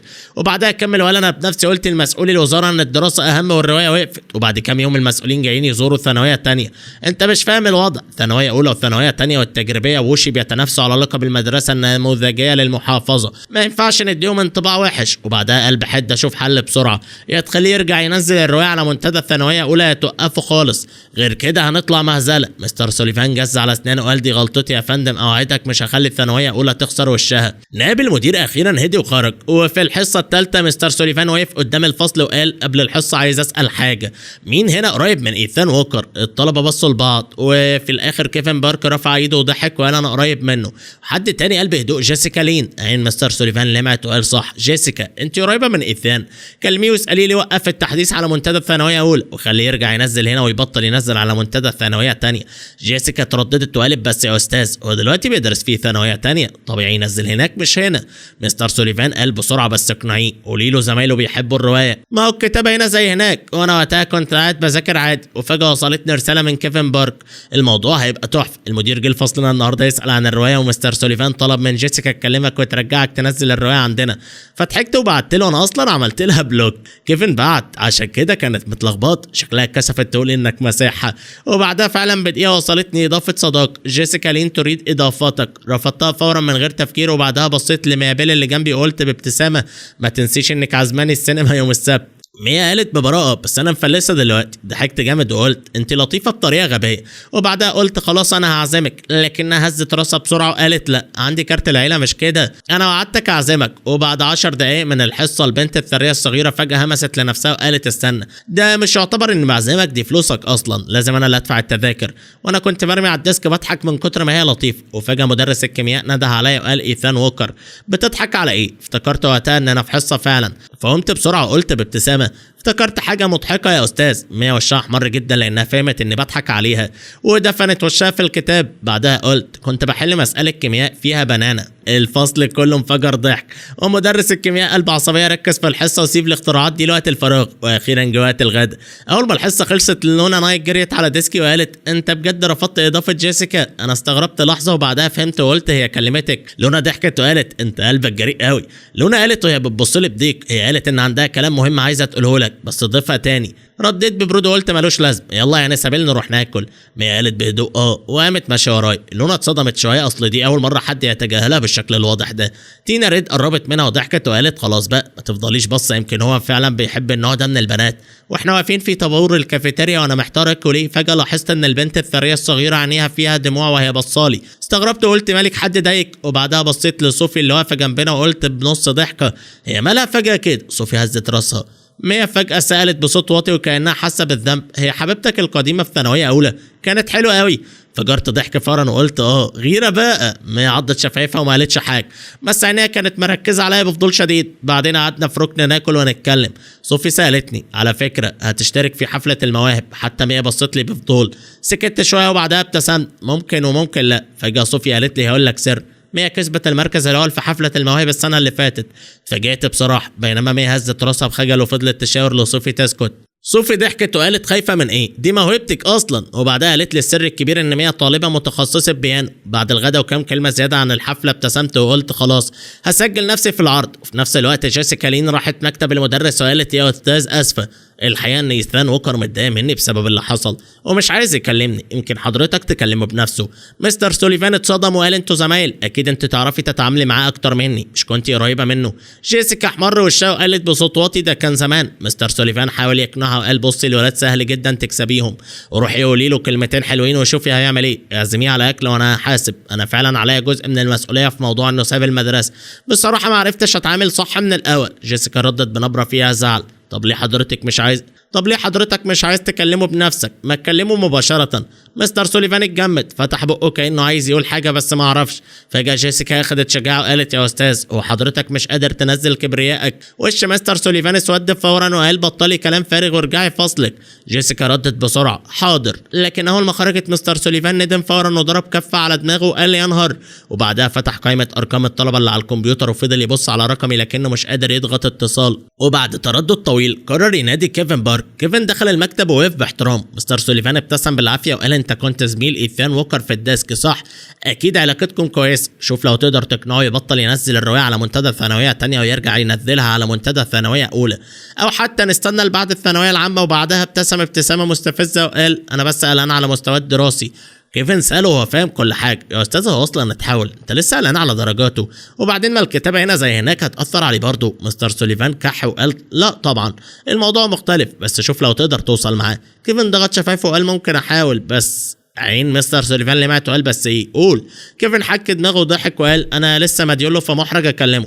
مستر سوليفان رد بسرعه وقال دي بسيطه كام؟ انا بخجل وفضلت اشاور. مستر سوليفان رد بسرعه وقال دي بسيطه كام انا هدفعهم. كيفن اتصدم وقال بجد؟ مستر سوليفان فكر شويه، الموضوع ما متعلق بسمعته وترقيته كمدرس خبير. فقلب ابتسامه كريمه طبعا انا كمان بطلب منك خدمه، كام عليك؟ كيفن بص تحت وضحك وقال مش كتير 400 يوان. مستر سوليفان جز على اسنانه وقال تمام هدفعهم بس كلمه وقول له ان الافضل، واقصد الافضل فعلا، انه يستنى لبعد الثانويه العامه قبل ما يكمل الروايه، حتى لو اتحاول انا كمدرس قلقان يضيع مستقبله. كيفن كان بالعافيه ماسك ضحكته وقال ممكن بس ما اضمنش. وبعدها قال خلاص لما يبقى معايا فلوس هردها له بنفسي. مستر سوليفان طلع موبايله فورا وقال بابتسامه واسعه هات الكود دي مش سلف، اعتبرها مقابل تعبك بس لازم تبذل مجهود حقيقي وتقنعه.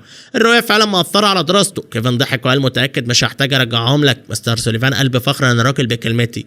كيفن هز راسه وقال خلاص اجرب، وفعلا مستر سوليفان حول له 400 يوان وقتها.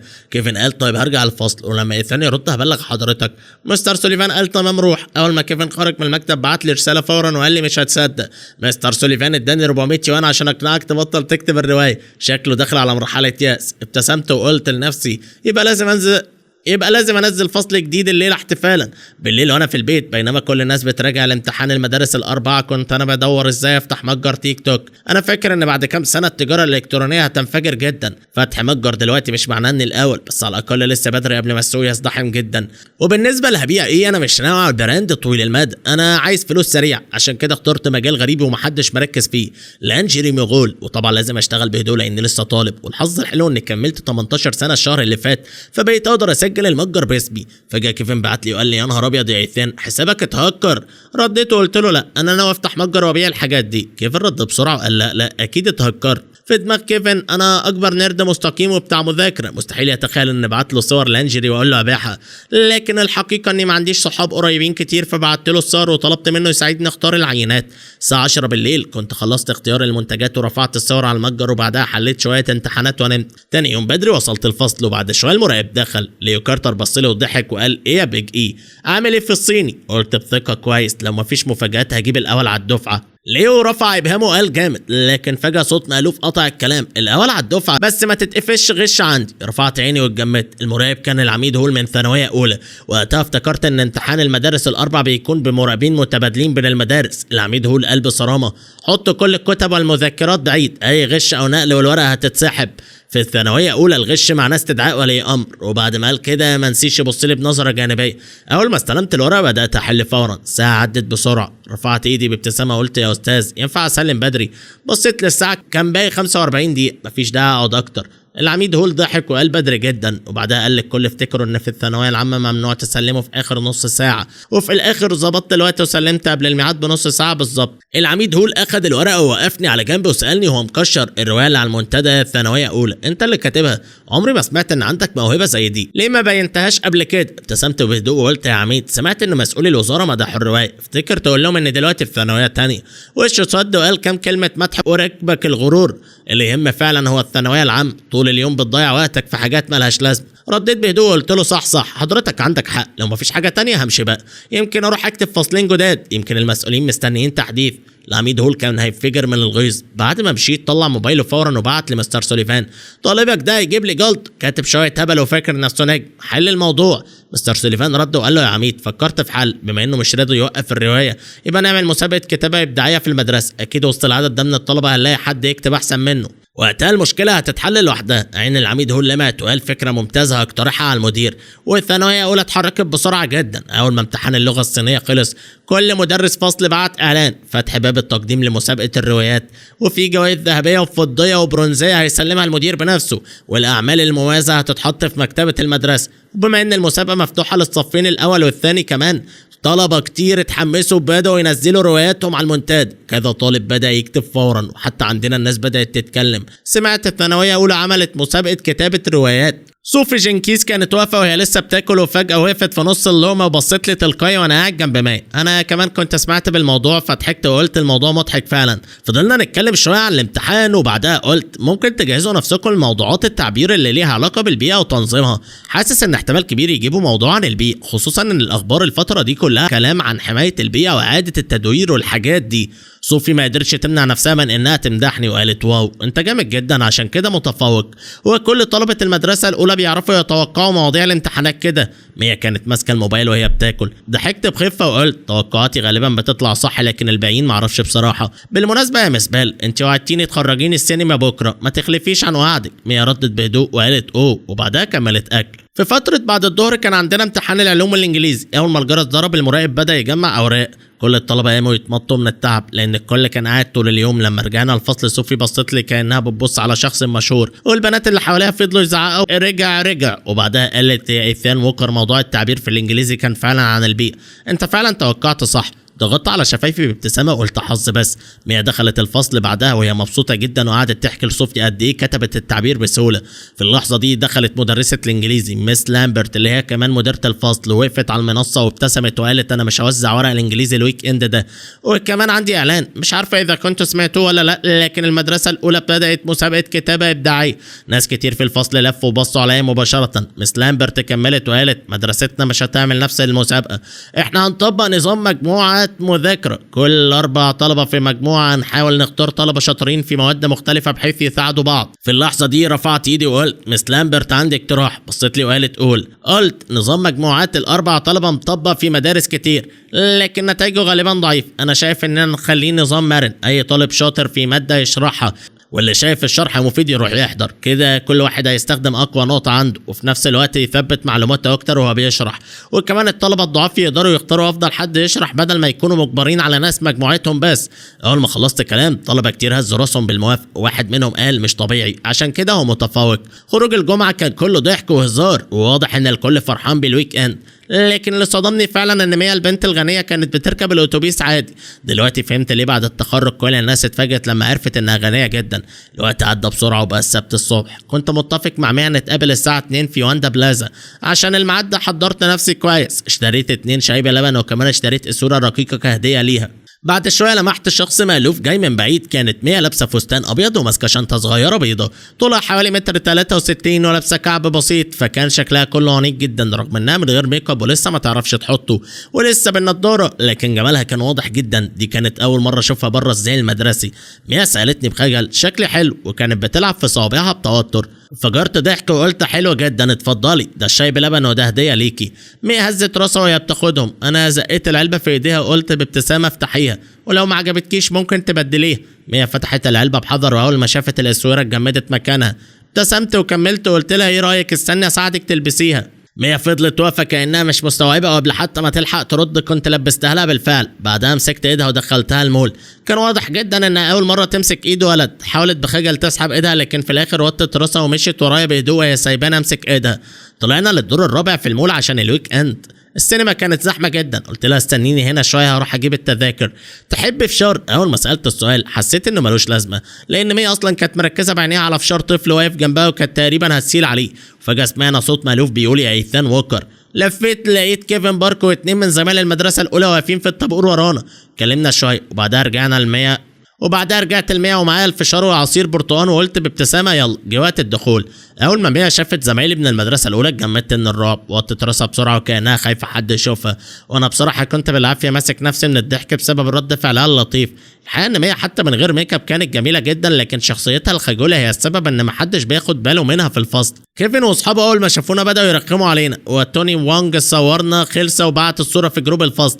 الجروب انفجر فورا. حد كتب ايثان ووكر لاعب قوي مش كان معجب بجيسيكا لين، ازاي دلوقتي خارج مع بنت تانية في السينما. وحد تاني عمل منشن لجيسيكا وقال هو كان معجب بيكي ايه اللي خلاه يغير رايه بعد النقل. جيسيكا لين فضلت ساكته عضت شفايفها وبعتت الصوره للونا نايت. لونا اتصدمت وقالت يا نهار ابيض الصوره دي منين. جيسيكا ردت وقالت واحد من فصلنا شافهم في السينما. وبعدها قالت بصراحه البنت دي النوع اللي الناس كلها بتتريق عليه في فصلنا، مش مصدقه ان ايثان فعلا معجب بيها. لونا بعدها بدات تحكي لجيسيكا كل حاجه عني وعن ميا. في نفس الوقت انا وميا كنا قاعدين في ركن في السينما. قربت منها ومست في ودنها دي اول مره تدخلي سينما مع ولد. ميا هزت راسها ببراءه وهي بتاكل الفشار وقالت طعمه حلو قوي. شكلها البريء كان مضحكني جدا. سالتها ايه ده محدش طلب منك تخرجي قبل كده ولا قالك مش بيسمحوا لك. البنت الغنيه الصغيره دي كانت لطيفه بشكل مش طبيعي لكن في نفس الوقت كويس انها حذره عشان محدش يضحك عليها بسهوله. الفيلم خلص الساعه 5:30. بعد ما ودعت ميا ما رجعتش البيت على طول. بعت رساله لكيفن واتفقنا نتعشى قريب. ابتسمت وقلت له بصراحه انا مناديك عشان محتاج خدمه. ابن خالتك لسه شغال مدير في الانترنت كافيه صح؟ كيفن استغرب وقال ايه انت داخل خناقه تاني ولا ايه؟ مين اللي ضايقك المره دي؟ هزيت راسي وضحكت قلت لا مفيش خناقات، انا عايز اشغل ناس يشتروا من المتجر الالكتروني بتاعي عشان ارفع المبيعات. وبعدها شرحت له فكره العموله وطريقه الشغل. الويك اند عدى بسرعه. كيفن كان سريع في التحرك وجاب اكتر من 30 شخص فورا. فضلت شغال من 3 العصر لحد 7 بالليل. تعبت لدرجه اني حسيت بدوخ. فجأة جروب الفصل انفجر برسالة من مس لامبرت. ايه يا جماعة جدة جيسون بيرس دخلت المستشفى بسبب نزيف في المخ وابوه عمل حادثة الاسبوع اللي فات حالتهم صعبة جدا. واتمنى الكل يساعد على قد ما يقدر. الاسبوع الجاي هروح انا ورئيس الفصل نزور جدته في المستشفى. وقفت شويه افكر وبعدها قلت لنفسي الافضل تعلمه يصطاد بدل ما تديله سمكه. تبرعات مش هتفرق كتير، لكن لو اشتغل معايا يقدر يكسب فلوس فعلا. جبت رقم جيسون من مس لامبرت وكلمته وسالته عن ظروفه، بعدها شرحت له الشغل وطريقه الربح. اول ما سمع الكلام اتحمس جدا وقال انه عايز يبدا فورا. تاني يوم كان كله مراجعه لامتحانات المدارس الاربع المشتركه. بعد الغدا فجاه حد خبط على كتفي، بصيت لقيت مستر روس مدرس الصيني واقف عند الباب وبيبتسم. قال نتائج الامتحانات طلعت وانت فعلا عملتها. المدرسه التانيه عندها مقالتين بس واخدين الدرجه الكامله، وواحده منهم مقالتك، وكمان انت الرابع على الدفعه في الصيني. يعني لمعت وقلت مش بطال، لكن بعدها افتكرت اني كنت بديها قبل كده وقلت للمدرسين يسيبوني براحتي. فقلت طيب لو ما طلعتش الاول على المدرسه هعمل ايه؟ مستر روس تنهد. مستر روس ابتسم ابتسامه خفيفه وقال استنى لما النتيجه الكامله تطلع. وبعدها سالني الروايه اللي بتكتبها دي متاكد انك اللي كاتبها بنفسك مفيش اقتباس او سرقه؟ هزيت راسي بالاجاب. ابتسم وقال تمام بس كنت بتاكد. بكره قيادات التعليم جايين زياره ومدرستنا ناويه تعمل نادي ادب لطلبه سنه تاني. المدير عايزك تحضر حصه مفتوحه كنموذج للطلبه وتحكي تجربتك في الكتابه، ازاي بدات وكده. ممكن القيادات كمان يحضروا، فلو عندك وقت حضر شويه من احداث الروايه وبعض المقاطع المهمه. كتابة الروايات كانت هتبقى اكتر طريق مضمون بما اني عارف ايه الاعمال اللي هتنجح بعدين، لكن الاعتماد على الذاكره بس ممكن ما يخلينيش اعرف اعيد كتابة الروايات الكلاسيكيه بنفس الجوده. ودلوقتي بعد ما البنت الغنيه الصغيره بقت تمولني بدات احس ان التجاره الالكترونيه ممكن تبقى طريق اسرع للنجاح. تاني يوم الصبح اول ما وصلت المدرسه جالي اتصال من مستر روس وطلب مني اروح المكتب. رجعت بسرعه الفصل، رميت الشنطه ولقيت فطار تاني فوق الديسك. في اللحظه دي لونا نايك جريت عليا وهي مبتسمه وقالت انا اللي جبتهولك. بصيت لها وقلت انت ليه جبت تاني؟ جرس الحصه الاولى رن ودخل مستر ناش مدرس الفيزياء الفصل وقال اكيد شفتوا درجاتكم. طلعوا الورق. بالمناسبه فين ايثان ووكر؟ رفعت ايدي وقلت هنا يا مستر. بص لي وقال انت قاصد تستفزني يا ابني؟ جايب درجات خرافيه في العربي والرياضه والانجليزي لكن العلوم مجمعه مش قد كده. وبعدها بدا يشرح الامتحان. واضح جدا ان من النوع العملي والسريع. على الحصه الثانيه شفت شويه قيادات بيفتشوا المدرسه، وقفوا عند باب فصلنا وسالوا الطالب اللي اتحول من المدرسه الاولى اللي قلته عليه في الفصل ده صح. بعدها العميد برايس قرب بابتسامه وسلم على مستر ناش وقال ايثان ووكر موجود، تعال بره شويه. قمت فورا وكل الفصل بص لي. خرجت بهدوء وبرقت للمدرسين بادب وقلت اهلا يا فندم. العميد برايس قال ما تتوترش، ده المدير سونج من وزاره التعليم الاقليميه ودول قيادات من الوزاره. مدير سونج ضحك وقال بلطف انت اللي كتبت موضوع كامبس دروب اوت على منتدى المدرسه الاولى صح؟ كويس جدا. سمعت انك اتحولت من المدرسه الاولى يعني اكيد تعرف المدرستين كويس، وكمان درجاتك ممتازه صح؟ واضح انهم كانوا بيتكلموا عن موضوع الخناق. فالعميد برايس دخل بسرعه وقال حصلت خناق، الولد عصبي شويه بس درجاته ممتازه، كان توب 10 في المدرسه الاولى وبرضه توب 10 في امتحان المدارس الاربعه بعد ما نقل المدرسه. المدير سونج ابتسم وقال الخناقه طبعا غلط، بس عايز اسالك سؤال، ايه اكبر فرق بين المدرسه والاولى الثانيه؟ وايه رايك في الجو الدراسي في كل واحده؟ اول ما خلص السؤال العميد برايس اتوتر وبص لي بقلق. سكت الثانيه وبعدين قلت بصراحه المدرسه الاولى فيها ضغط دراسي اعلى، لكن انا افضل في المدرسه الثانيه. اول ما سمع الجمله العميد برايس ابتسم ابتسامه عريضه جدا وقال طب ممكن توضح اكتر ليه بتفضل المدرسه الثانيه؟ خدت نفس وقلت في المدرسه الاولى كنت حاسس ان مش بذاكر علشاني، لكن عشان المدرسه وعشان اهلي وعشان ما خيبش ظنهم. الاحساس ده بيضغط جدا على الطلبه وبيعمل جو من النفور. مثلا المدرس بتاعي هناك والعميد كانوا دايما يقولوا لازم ما تخيبوش امل اهلكم، وان الدراسه اهم حاجه، وان اهلكم تعبوا عشان يدخلوكم المدرسه الاولى فلازم تردوا الجميل. انا طبعا شايف ان بر الوالدين مهم، لكن تكرار الكلام ده طول الوقت بيأثر نفسيا على المراهقين، بيخلينا نذاكر عشان غيرنا. لكن في المدرسه الثانيه الموضوع مختلف.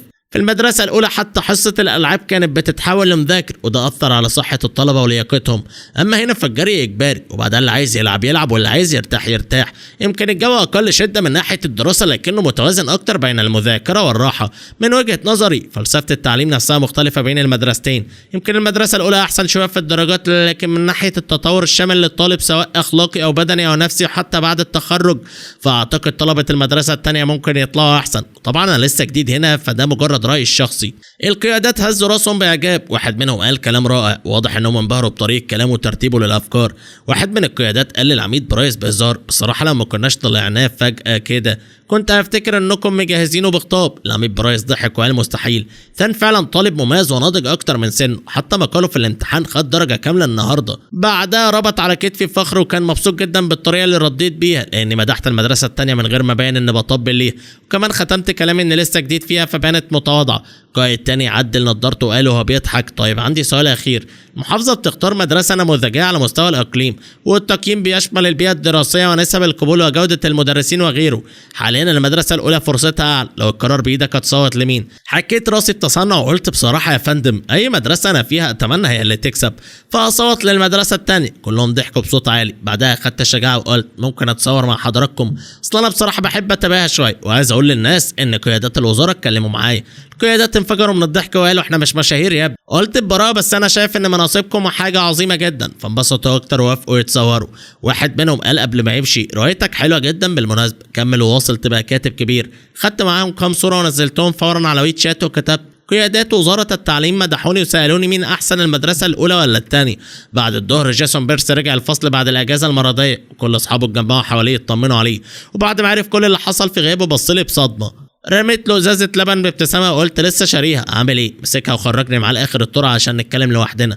الفصل كله اتصدم. صوفي سالت ميا بفضول مش دول كانوا هيضربوا بعض ازاي بقوا بيتكلموا كانهم صحاب؟ ميا هزت كتفها وما اتكلمتش حتى لونا اتفاجئ. بعد شويه جيسون قال ان الشغل ماشي ممتاز وانهم باعوا 36 اوردر في يوم واحد. بعدها خبطت على كتفه بهزار وقلت بالمناسبه لازم تلحق تعزم لونا اصلها زنقتني. جيسون ضحك باحراج وقال مش اني مش عايز بس واضح انها بتحب النوع اللي زيك شاطر ودرجاته عاليه. ابتسمت وقلت ارفع مستواك وخليها تبص لك باعجاب بدل ما تفضل تجري وراك. وقت الغدا فتحت ويت شات ولقيت البوست بتاع الصور مولع لايكات وتعليقات. حتى كيفن بعت لي وقال انه خد سكرين شوت ونزلها عنده. بعدها ستايسي كوين مسؤوله النشاط الفني قربت من ميا وسالتها اذا كانت هتشترك في عرض المواهب. ميا رفضت في الاول لكن ستايسي فضلت تقنعها وقالت ان عزفها على البيانو رائع جدا. بعدها مست لها بكلمتين. ميا عضت شفايفها وقالت بخجل خلاص اشترك. بعدها بصت لي ستايسي وقالت وانت يا ايثان دي اخر سنه ليك في الثانويه لو عندك موهبه ما تخبيهاش. فهمت انها شاطره جدا في الكلام فقلت لو ما فيش حد هيشترك ممكن ادخل. ضحكت وقالت خلاص حسبتها موافقه. موهبتك ايه؟ بصيت لميا ولمحت الفضول في عينيها وبعدها قلت بابتسامه سحر العاب سحريه. في نفس الوقت في كافيتيريا المدرسه الاولى المدرسين كانوا بيتكلموا عن الصور اللي نزلتها وان قياده الوزاره اتصورت معايا. مستر سوليفان اتوتر جدا خصوصا لما عرف ان الوزاره قارنت بين المدرستين بسببي. وبعد شويه مدير المدرسه اتصل واصدر قرار ان كل فصول الثانويه لازم تنزل حصه الالعاب وممنوع اي طالب يرجع الفصل وقتها. العميد هو اللي اتخض جدا لما عرف ان الوزاره شايفه ان المدرسه الثانيه احسن في النقطه دي. بعدها جات له فكره واتصل باهلي وقال انه عايز يزورنا في البيت عشان يطمن عليا بعد النقل. وانا لما سمعت الكلام ده ابتسمت بخفه وقلت يا بابا انت بجد فاكر ان الحاجات دي بتحصل كده في الحقيقه؟ بس هو فضل ياكد كذا مره انه هيجي بنفسه وقال بما انك كنت في المدرسه الاولى فهو عايز يطمن عليك ويشوف اخبارك ايه في المدرسه الثانيه. وانا باكل طلعت الموبايل واديته لبابا. مستر ووكر بص للموبايل بدهشه وقال انت اتصورت مع قيادات وزاره التعليم العالي؟ هو ممكن يكون العميد بتاع المدرسه الاولى عايز يزورك بسبب الصور دي؟ هزيت راسي وقلت ايوه غالبا. بعد العشاء رجعت اوضتي وده كان انسب وقت انزل فصل جديد من الروايه. تاني يوم في المدرسه سمعت خبر عامل دوشه كبير وواضح ان في حد دخل امتحان قبول مشترك لجامعه جينج ده واتقبل من غير ما يدخل الجاوكاو. تمتدت لنفسي وقلت الاضمن واحد يذاكر ويدخل الجاوكاو وخلاص. اول ما دخلت الفصل وقعدت سمعت لي كارتر بيقول بحماس يا جماعه عندي خبر جامد انا رايح جامعه جيان جيدا. الطلبه اتلموا حواليه فورا. واحد قال له ما تقولش انك دخلت امتحان القبول المشترك. ليو ابتسم بغرور وقال عرفته منين؟ وبعدها ضحك وقال ابويا لسه باعت لي. الجوكاو بالنسبه لي بقى مجرد شكليات. ناس كتير شهقت بانبهار. واحد ساله ازاي نجحت اصلا؟ رد بابتسامه متعاليه وقال سر مهني. انا ضحكت وناديت له باصبعي. قام فورا وقعد مكان صوفي جينكنز وقال بفخر مالك يا متفوق غيران يمكن ندخل نفس الجامعه كمان. انا لسه ما حددتش التخصص. قربت منه وقلت بصوت واطي لو حظك حلو لسه في وقت. ليه اتصدم وقال ايه ده؟ قصدك اتنصب عليا؟ ازاي يعني؟ احنا امتحاننا جوه جامعه جينج ده نفسها في قاعه كمبيوتر كمان والمدرسه هي اللي نظمت الموضوع. تنهدت وهزيت راسي وبعدها فتحت موبايل ودورت على رقم مكتب القبول الرسمي لجيانجي ده وقلت له بص على الرقم ده. ليه قال بالثقه ابويا اكلمهم بالفعل. ابتسمت بسخريه وقلت اكيد كلم الرقم اللي كان مطبوع في المنشور اللي كانوا بيوزعوه. طبيعي يقولوا له كل حاجه تمام لازم تدور على الموقع الرسمي بنفسك بس غالبا بدري ولسه ما حدش رد. استنى للساعه 9 وكلمهم تاني. في نفس الوقت في الفصل الثاني في المدرسه الاولى جيسيكا لين كانت فرحانه جدا وماسكه ورق القبول من جيانجي ده ومن اصل 201 طالب 21 بس اتقبلوا وهي واحده منهم، لدرجه انها هزمت الفصل كله على حفله في بيتها. لكن كيفن بارك كان مستغرب جدا ازاي جيسيكا نجحت اصلا في امتحان زي ده،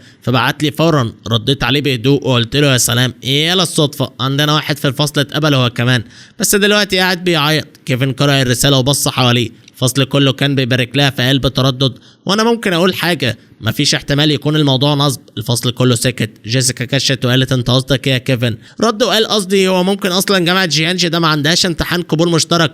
جيسيكا سخرت وقالت ازاي يعني؟ احنا امتحنا جوه الجامعه نفسها ودفعنا رسوم، وكمان دخلنا اختبار تسجيل قبل الامتحان، والامتحان كان صعب جدا. مش انا قلت لك اقل من واحد من كل 10 اتقبل؟ صاحبتها ساندي لويد ضحكت وقالت بالظبط، واضح انك غيران.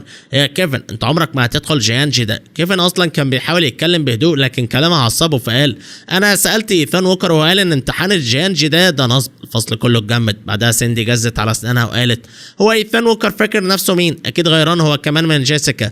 انا من زمان شايفاه شخص سيء، عمل خناقه وتعاقب وضيع جيسيكا معاه. واحد من الطلبه قال طب ما نكلم مكتب القبول الرسمي وخلاص. جيسيكا طلعت صوره من موبايلها وفيها رقم مكتب القبول واتصلت. اول ما الموظف رد ساندي سالت بسرعه وعندكم امتحان قبول مشترك ودخول بدري من غير جوكاو. الموظف رد بابتسامه وقال ايه طبعا بس الاماكن محدوده والموضوع خلص. الفصل كله انفجر فرحه وساندي بصت لكيفن وقالت بشماتة شفت انت وايثان مجرد غيرانين. كيفن اتلخبط شويه لان انا كنت متاكد انه نصب. بعدها دور بنفسه على الرقم الرسمي الحقيقي للجامعه واتكلمهم وقت الفسحه. الموظف هناك رد بوضوح وقال جامعه جيانجي ده ما عندهاش اي امتحان قبول مشترك وما فيش قبول من غير جوكاو. الفلوس اللي دفعتوها راحت عليكم، لازم تبلغوا الشرطه فورا. الاداره عندنا بدات تحقق في الموضوع. كيفن ضحك وقال كده فهمت، الرقم اللي اتصلوا عليه مزور. رجع الفصل وقت ما مستر سوليفان كان بيشرح وقال مش عارف اقول ولا لا بس انا كلمت الجامعه وقالوا ما فيش اي امتحان كده والموضوع نصب. مستر سوليفان كشر وقال نصب ايه؟ مين اصلا ان جيانجي ده عندها امتحان زي ده؟ كيفن رد وهو بيضحك وقال مش انا، في ناس هنا بيقولوا انهم اتقبلوا بدري. ساندي قالت بعصبيه يا مستر كيفن بس غيران من جيسيكا. كيفن رد بسخريه وقال غير من ايه؟ الجامعه نفسها قالت انكم اتنصب عليكم والفلوس راحت لشويه نصابين، وحتى الامتحان اللي دخلتوه في الجامعه كان بسبب انهم متعاونين مع مركز تعليمي وما كانوش يعرفوا انه نصب. جيسيكا قالت بعصبيه احنا لسه متصلين حالا اتاكدنا.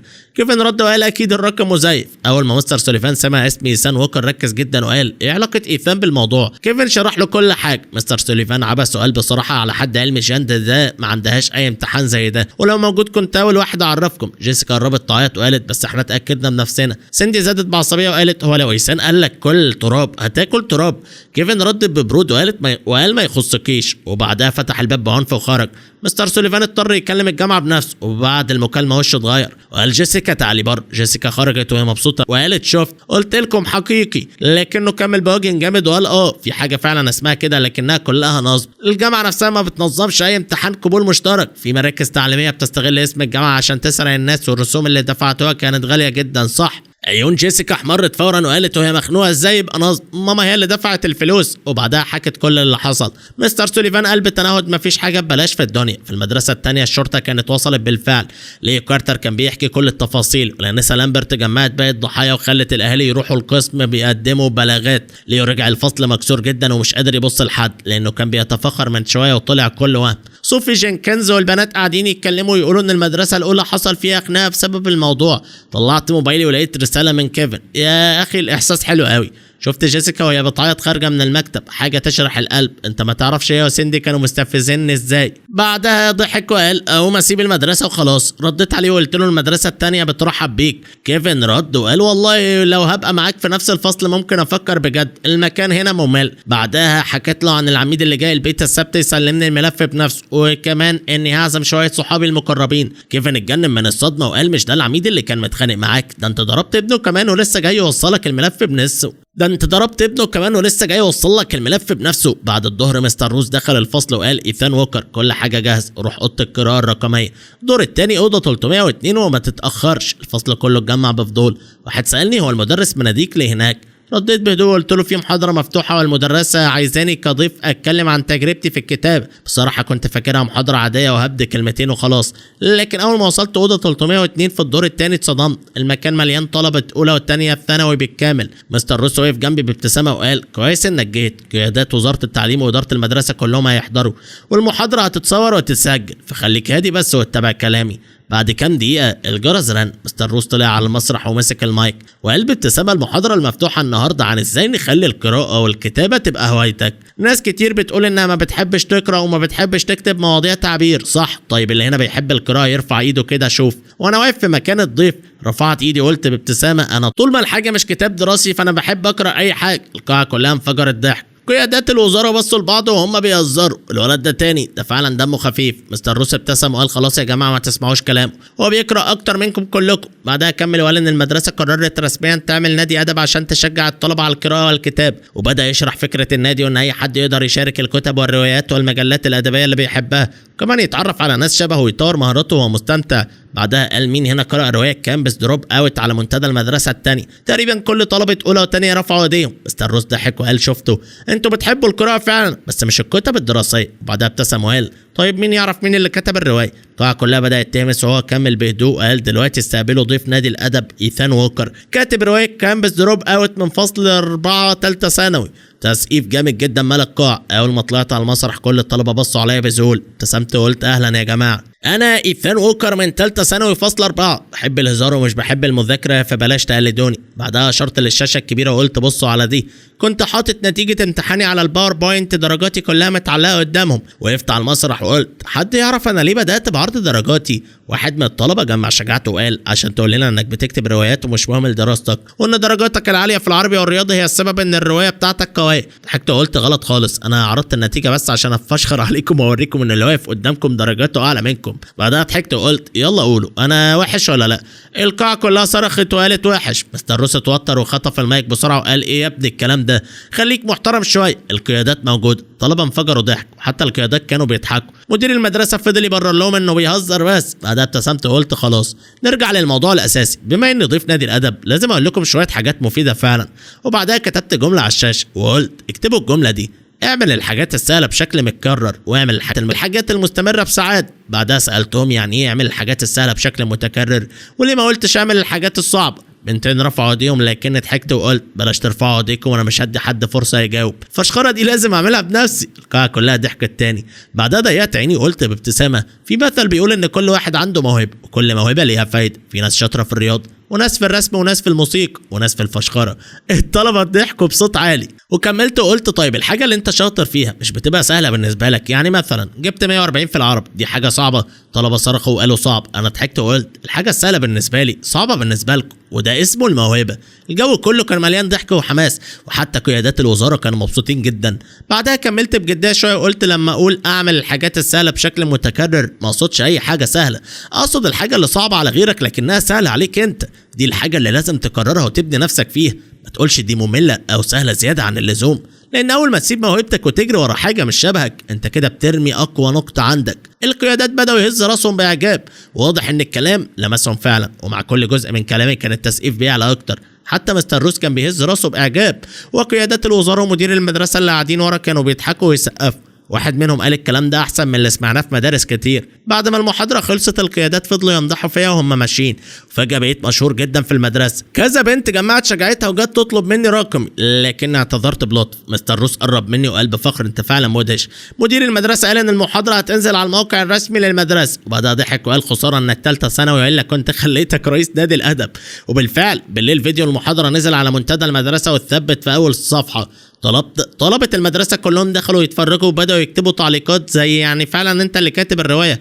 واحدة كتبت هتجوزك، لكن محدش كان يعرف ان الطالب المشهور اللي كل الناس معجبة بيه كان وقتها قاعد في اوضته بيختار تصميمات جديدة لللانجري استعدادا لعروض الكريسماس. بس المشكلة ان رأس المال تقريبا خلص، لان ميا كانت حطت كل مدخراتها وال280 ألف فاضل منهم شوية فوق ال50 ألف بس. تاني يوم وانا راكب الاتوبيس للمدرسة شفت وشين اعرفهم كويس جدا. بصيت لجيسيكا لين البنت اللي كانت عاملة اثر كبير في حياتي القديمة وسألتها عرفتوا ترجعوا الفلوس؟ الناس بقت قاسية قوي اليومين دول. جيسيكا وطت راسها وقربت مني بهدوء وقالت بصوت واطي اسفة وشكرا انك حذرتنا والا كنت هنتخدع اكتر. فجأة الاتوبيس هز جامد فجيسيكا مسكت دراعي عشان تتوازن وبصت لي بعينين ضعاف وقالت انت فاضي في الكريسماس خلاص، انا عارفه انك لسه زعلان بس عايز اعزمك على عشاء واعتذر. رفعت عينيا الكبيره وبصيت لي بنظره مستعطفه. بصراحه جيسيكا فعلا جميله جدا لدرجه ان الولاد اللي في الاتوبيس اتسمروا مكانهم، لكن انا ما اتاثرتش خالص. عبست وقلت ببرود مش فاضي. جيسيكا مسكت دراعي بدلع وقالت بلاش تبقى زعلان، انا عارفه اني غلطت. وساندي لايت دخلت في الكلام وقالت خلاص بقى دي اعتذرت لك، ما تبقاش نكدي. اي راجل قلبه ضعيف كان ممكن يقع في الفخ ده بسهوله، لكن انا في حياتي القديمه تعرضت للتلاعب نفسي كتير منهم، ولما اكتشفت ان جيسيكا كانت مع براد ستون وبتستعد للجواز منه كنت اتحطمت تماما. دلوقتي وانا ببص لها ما بحسش باي حاجه، بالعكس حتى لونا نايت بقت ملفته اكتر منها بالنسبه لي. فنزلت من الاتوبيس من غير ما اديها فرصه تانية. بما ان الكريسماس قرب كتبت ورقه صغيره واديتها لماء. الورقه كان فيها كلمه واحده بس. ميا بصت لها واتكسفت فورا، وفجاه جيسون بير صرخ بحماس وقال قتلناه. فصل كله اتخض. جيسون جري عليا وطلع موبايله وفتح صفحه المتجر وعينيه كلها حماس وقال بص منتج الكريسماس بيبيع بشكل مجنون، الناس كلها بتسال امتى المخزون يوصل. ابتسمت وقلت بهدوء ده مجرد البدايه. رد عليهم كلهم وقول ان الشحن العادي من 3 ل 4 ايام والمستعجل تاني يوم، لكن هم اللي يدفعوا التوصيل. جيسون جز على اسنانه وقال انا لازم اخد نص يوم اجازه، اختي مش قادره ترد على الزباين لوحدها. فجاه جات لي فكر، خدت جيسون ورحنا مكتب المدرسين. انسه لامبرت بصت لنا وقالت في ايه اتخانقتوا تاني؟ قلت يا انسه لامبرت عايزين نستعير كمبيوتر من المدرسه ونستخدم اوضه القراءه الرقميه. هي عبست وقالت هتعملوا ايه بالكمبيوتر؟ قلت حاجه مش خاصه بالدراسه، لكن اضمن لك ان جيسون هيجيب مجموع الجامعه الكبيره في اول امتحان تجريبي. جيسون اتصدم وسحبني على جنب وهمس وقال ايه اللي انت بتقوله ده؟ انا بعيد عن المجموع ده ب50 درجه. لانسه لامبرت ضحكت وقالت حتى هو نفسه مش مصدقك. بعدها بصت لي وقالت انت هتديله دروس ولا ايه؟ اصل كل الحاجات اللي هو ضعيف فيها انت شاطر فيها. قلت بثقه مش بس هساعده، انا هخليه يعدي الحد المطلوب. هي ضحكت وقالت ولو ما نجحش؟ وبعدين عايزين الكمبيوتر ليه اصلا؟ جيسون قال بسرعه خلاص يا مس هاخد نص يوم اجازه. هي اتصدمت وقالت ايه اللي بيحصل معاكم؟ لو ما وافقتش على الكمبيوتر هتهربوا من المدرسه يعني؟ جيسون رد وقال قامت بعصبيه وخرجتنا بره الفصل وقالت ايثان اتكلم وفاهم. جيسون نفسه ما كانش فاهم انا ناوي على ايه. سكت شويه وبعدها قلت هقول لك بس لازم السر يفضل بيننا. هي تنقدت وقالت ماشي. فتحنا متجر موغو لانجري واديتها لها. اول ما شافت الصور وشها احمر وقالت بتوتر انت بتتفرج على الحاجات دي؟ حتى جيسون اتصدم وقال ازاي وريتها للمس. قعدت اكتر من 10 دقايق اشرح كل حاجه. الانسه لامبرت فضلت متنحه وقالت انت فعلا صدمتني، صغير وتفتح متجر وكمان من النوع ده. واضح انها مش مستوعبه ان الطالب المتفوق بتاع المدرسه هو نفسه صاحب متجر لانجري. ابتسمت وقلت يا مس ده مش مخالف للقوانين، سواء وافقتي او لا جيسون هياخد اجازه. الاحسن يشتغل من المدرسه وقت الفسح والاكل بدل ما يغيب اليوم كله.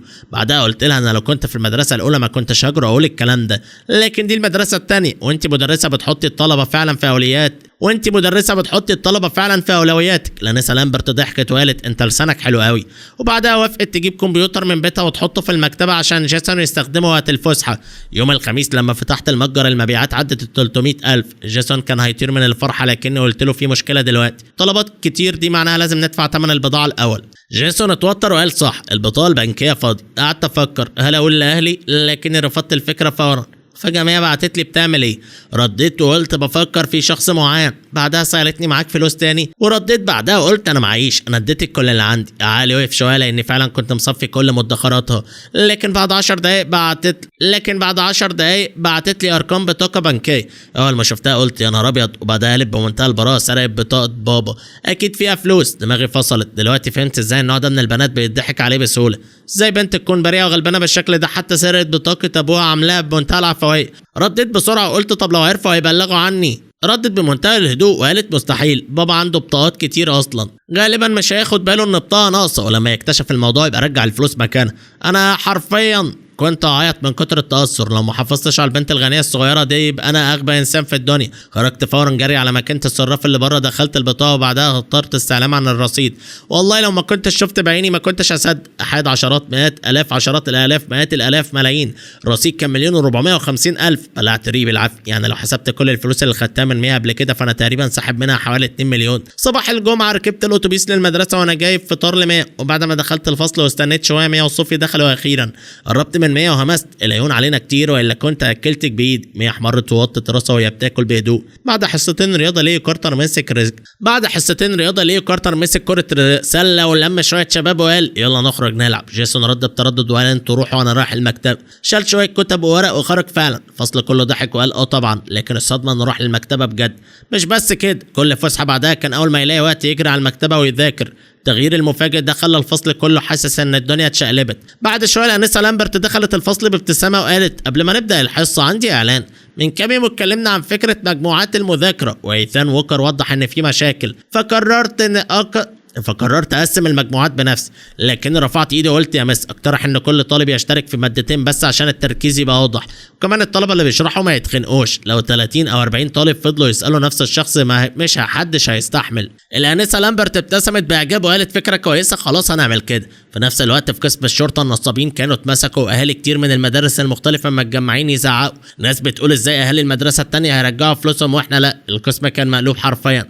ضابط تنادى وقال بصوت عالي اولا فلوسكم مش مستحيل ترجع، بس الموضوع محتاج واحد. ثانيا لان الطالب من المدرسه الثانيه بلغ بسرعه قدرنا نجمد الحسابات فورا، لكن العصابات كانت ذكيه وقسمت فلوس كل مدرسه في حساب مختلف. الحساب اللي جمدناه كان فيه فلوس اهل المدرسه الثانيه بس، اما حساباتكم الفلوس كانت اتحولت قبل ما نوصل. بعدها قلب عصبيه احنا مش بنفرق بين حد وحد. الحقيقه ان مدارسكم كلها ما خدتش بالها اصلا انها بتضحك عليها، لكن المدرسة التانية كان فيها طالب كشف الموضوع بسرعة وده اللي أنقذ الفلوس. بعدها بص في الأوراق وقال اسم الشخص اللي بلغ هو إيثان ووكر طالب ثانوي، والضحية اللي سجلها اسمه ليو كارتر من فصل رابعة تالتة ثانوي في المدرسة التانية. بعدها استغرب وقال غريب، سجل الطالب عندنا مكتوب إنه في المدرسة الأولى. الضابط شاك وقال طالب من المدرسة الأولى بلغ عشان طالب من المدرسة التانية، خصوصا أهالي المدرسة الأولى بقوا مولعين غضب. واحد قال ازاي يعني؟ بعدها مجموعة كبيرة منهم قرروا يروحوا المدرسة الأولى بنفسهم ويسألوا. بعد نص ساعة أكتر من 20 ولي أمر دخلوا المدرسة وهم بيزعقوا. مدرسين اتوتروا جدا والطلبة واقفين بيتفرجوا بفضول. أنسة كوين جريت عليهم وقالت استهدوا كده بس، مين اللي بتدوروا عليه؟ كام ولي أمر قربوا منها بعصبية وقالوا انتوا تعرفوا إيثان ووكر؟ الولد ده عرف إن امتحان جيانجي ده نصب وبلغ عشان طالب من المدرسة الثانية، لكنه ما حذرش طلبة المدرسة الأولى بكلمة. الشرطة قالت إن فلوس المدرسة الثانية بس هي اللي ممكن ترجع. هم قالوا إنه طالب عندكم، مين مدرس فصلوا؟ أول ما سمعت الاسم الأنسة كوين طلعت موبايلها بسرعة واتصلت بمستر سوليفان. بعد شويه مستر سوليفان رجع المكتب، واول ما شاف العدد الكبير اتصدم وقال في ايه؟ مين بيدور عليا؟ الاهلي جري عليه وحاصروه فورا وقالوا بعصبيه انت مدرس فصل ايثان ووكر صح؟ تكون انتهت حكايتنا النهارده. فقبل ما ننهي قصتنا لا تنسوا الصلاه على الرسول صلى الله عليه وسلم، ولا تنسوا اللايك والشير والكومنت على الفيديو عشان ده اللي بيشجعنا استمر. ولو انت جديد في قناتنا اشترك وفعل زر الجرس عشان يصلك كل جديد. اشوف وشكم على خير.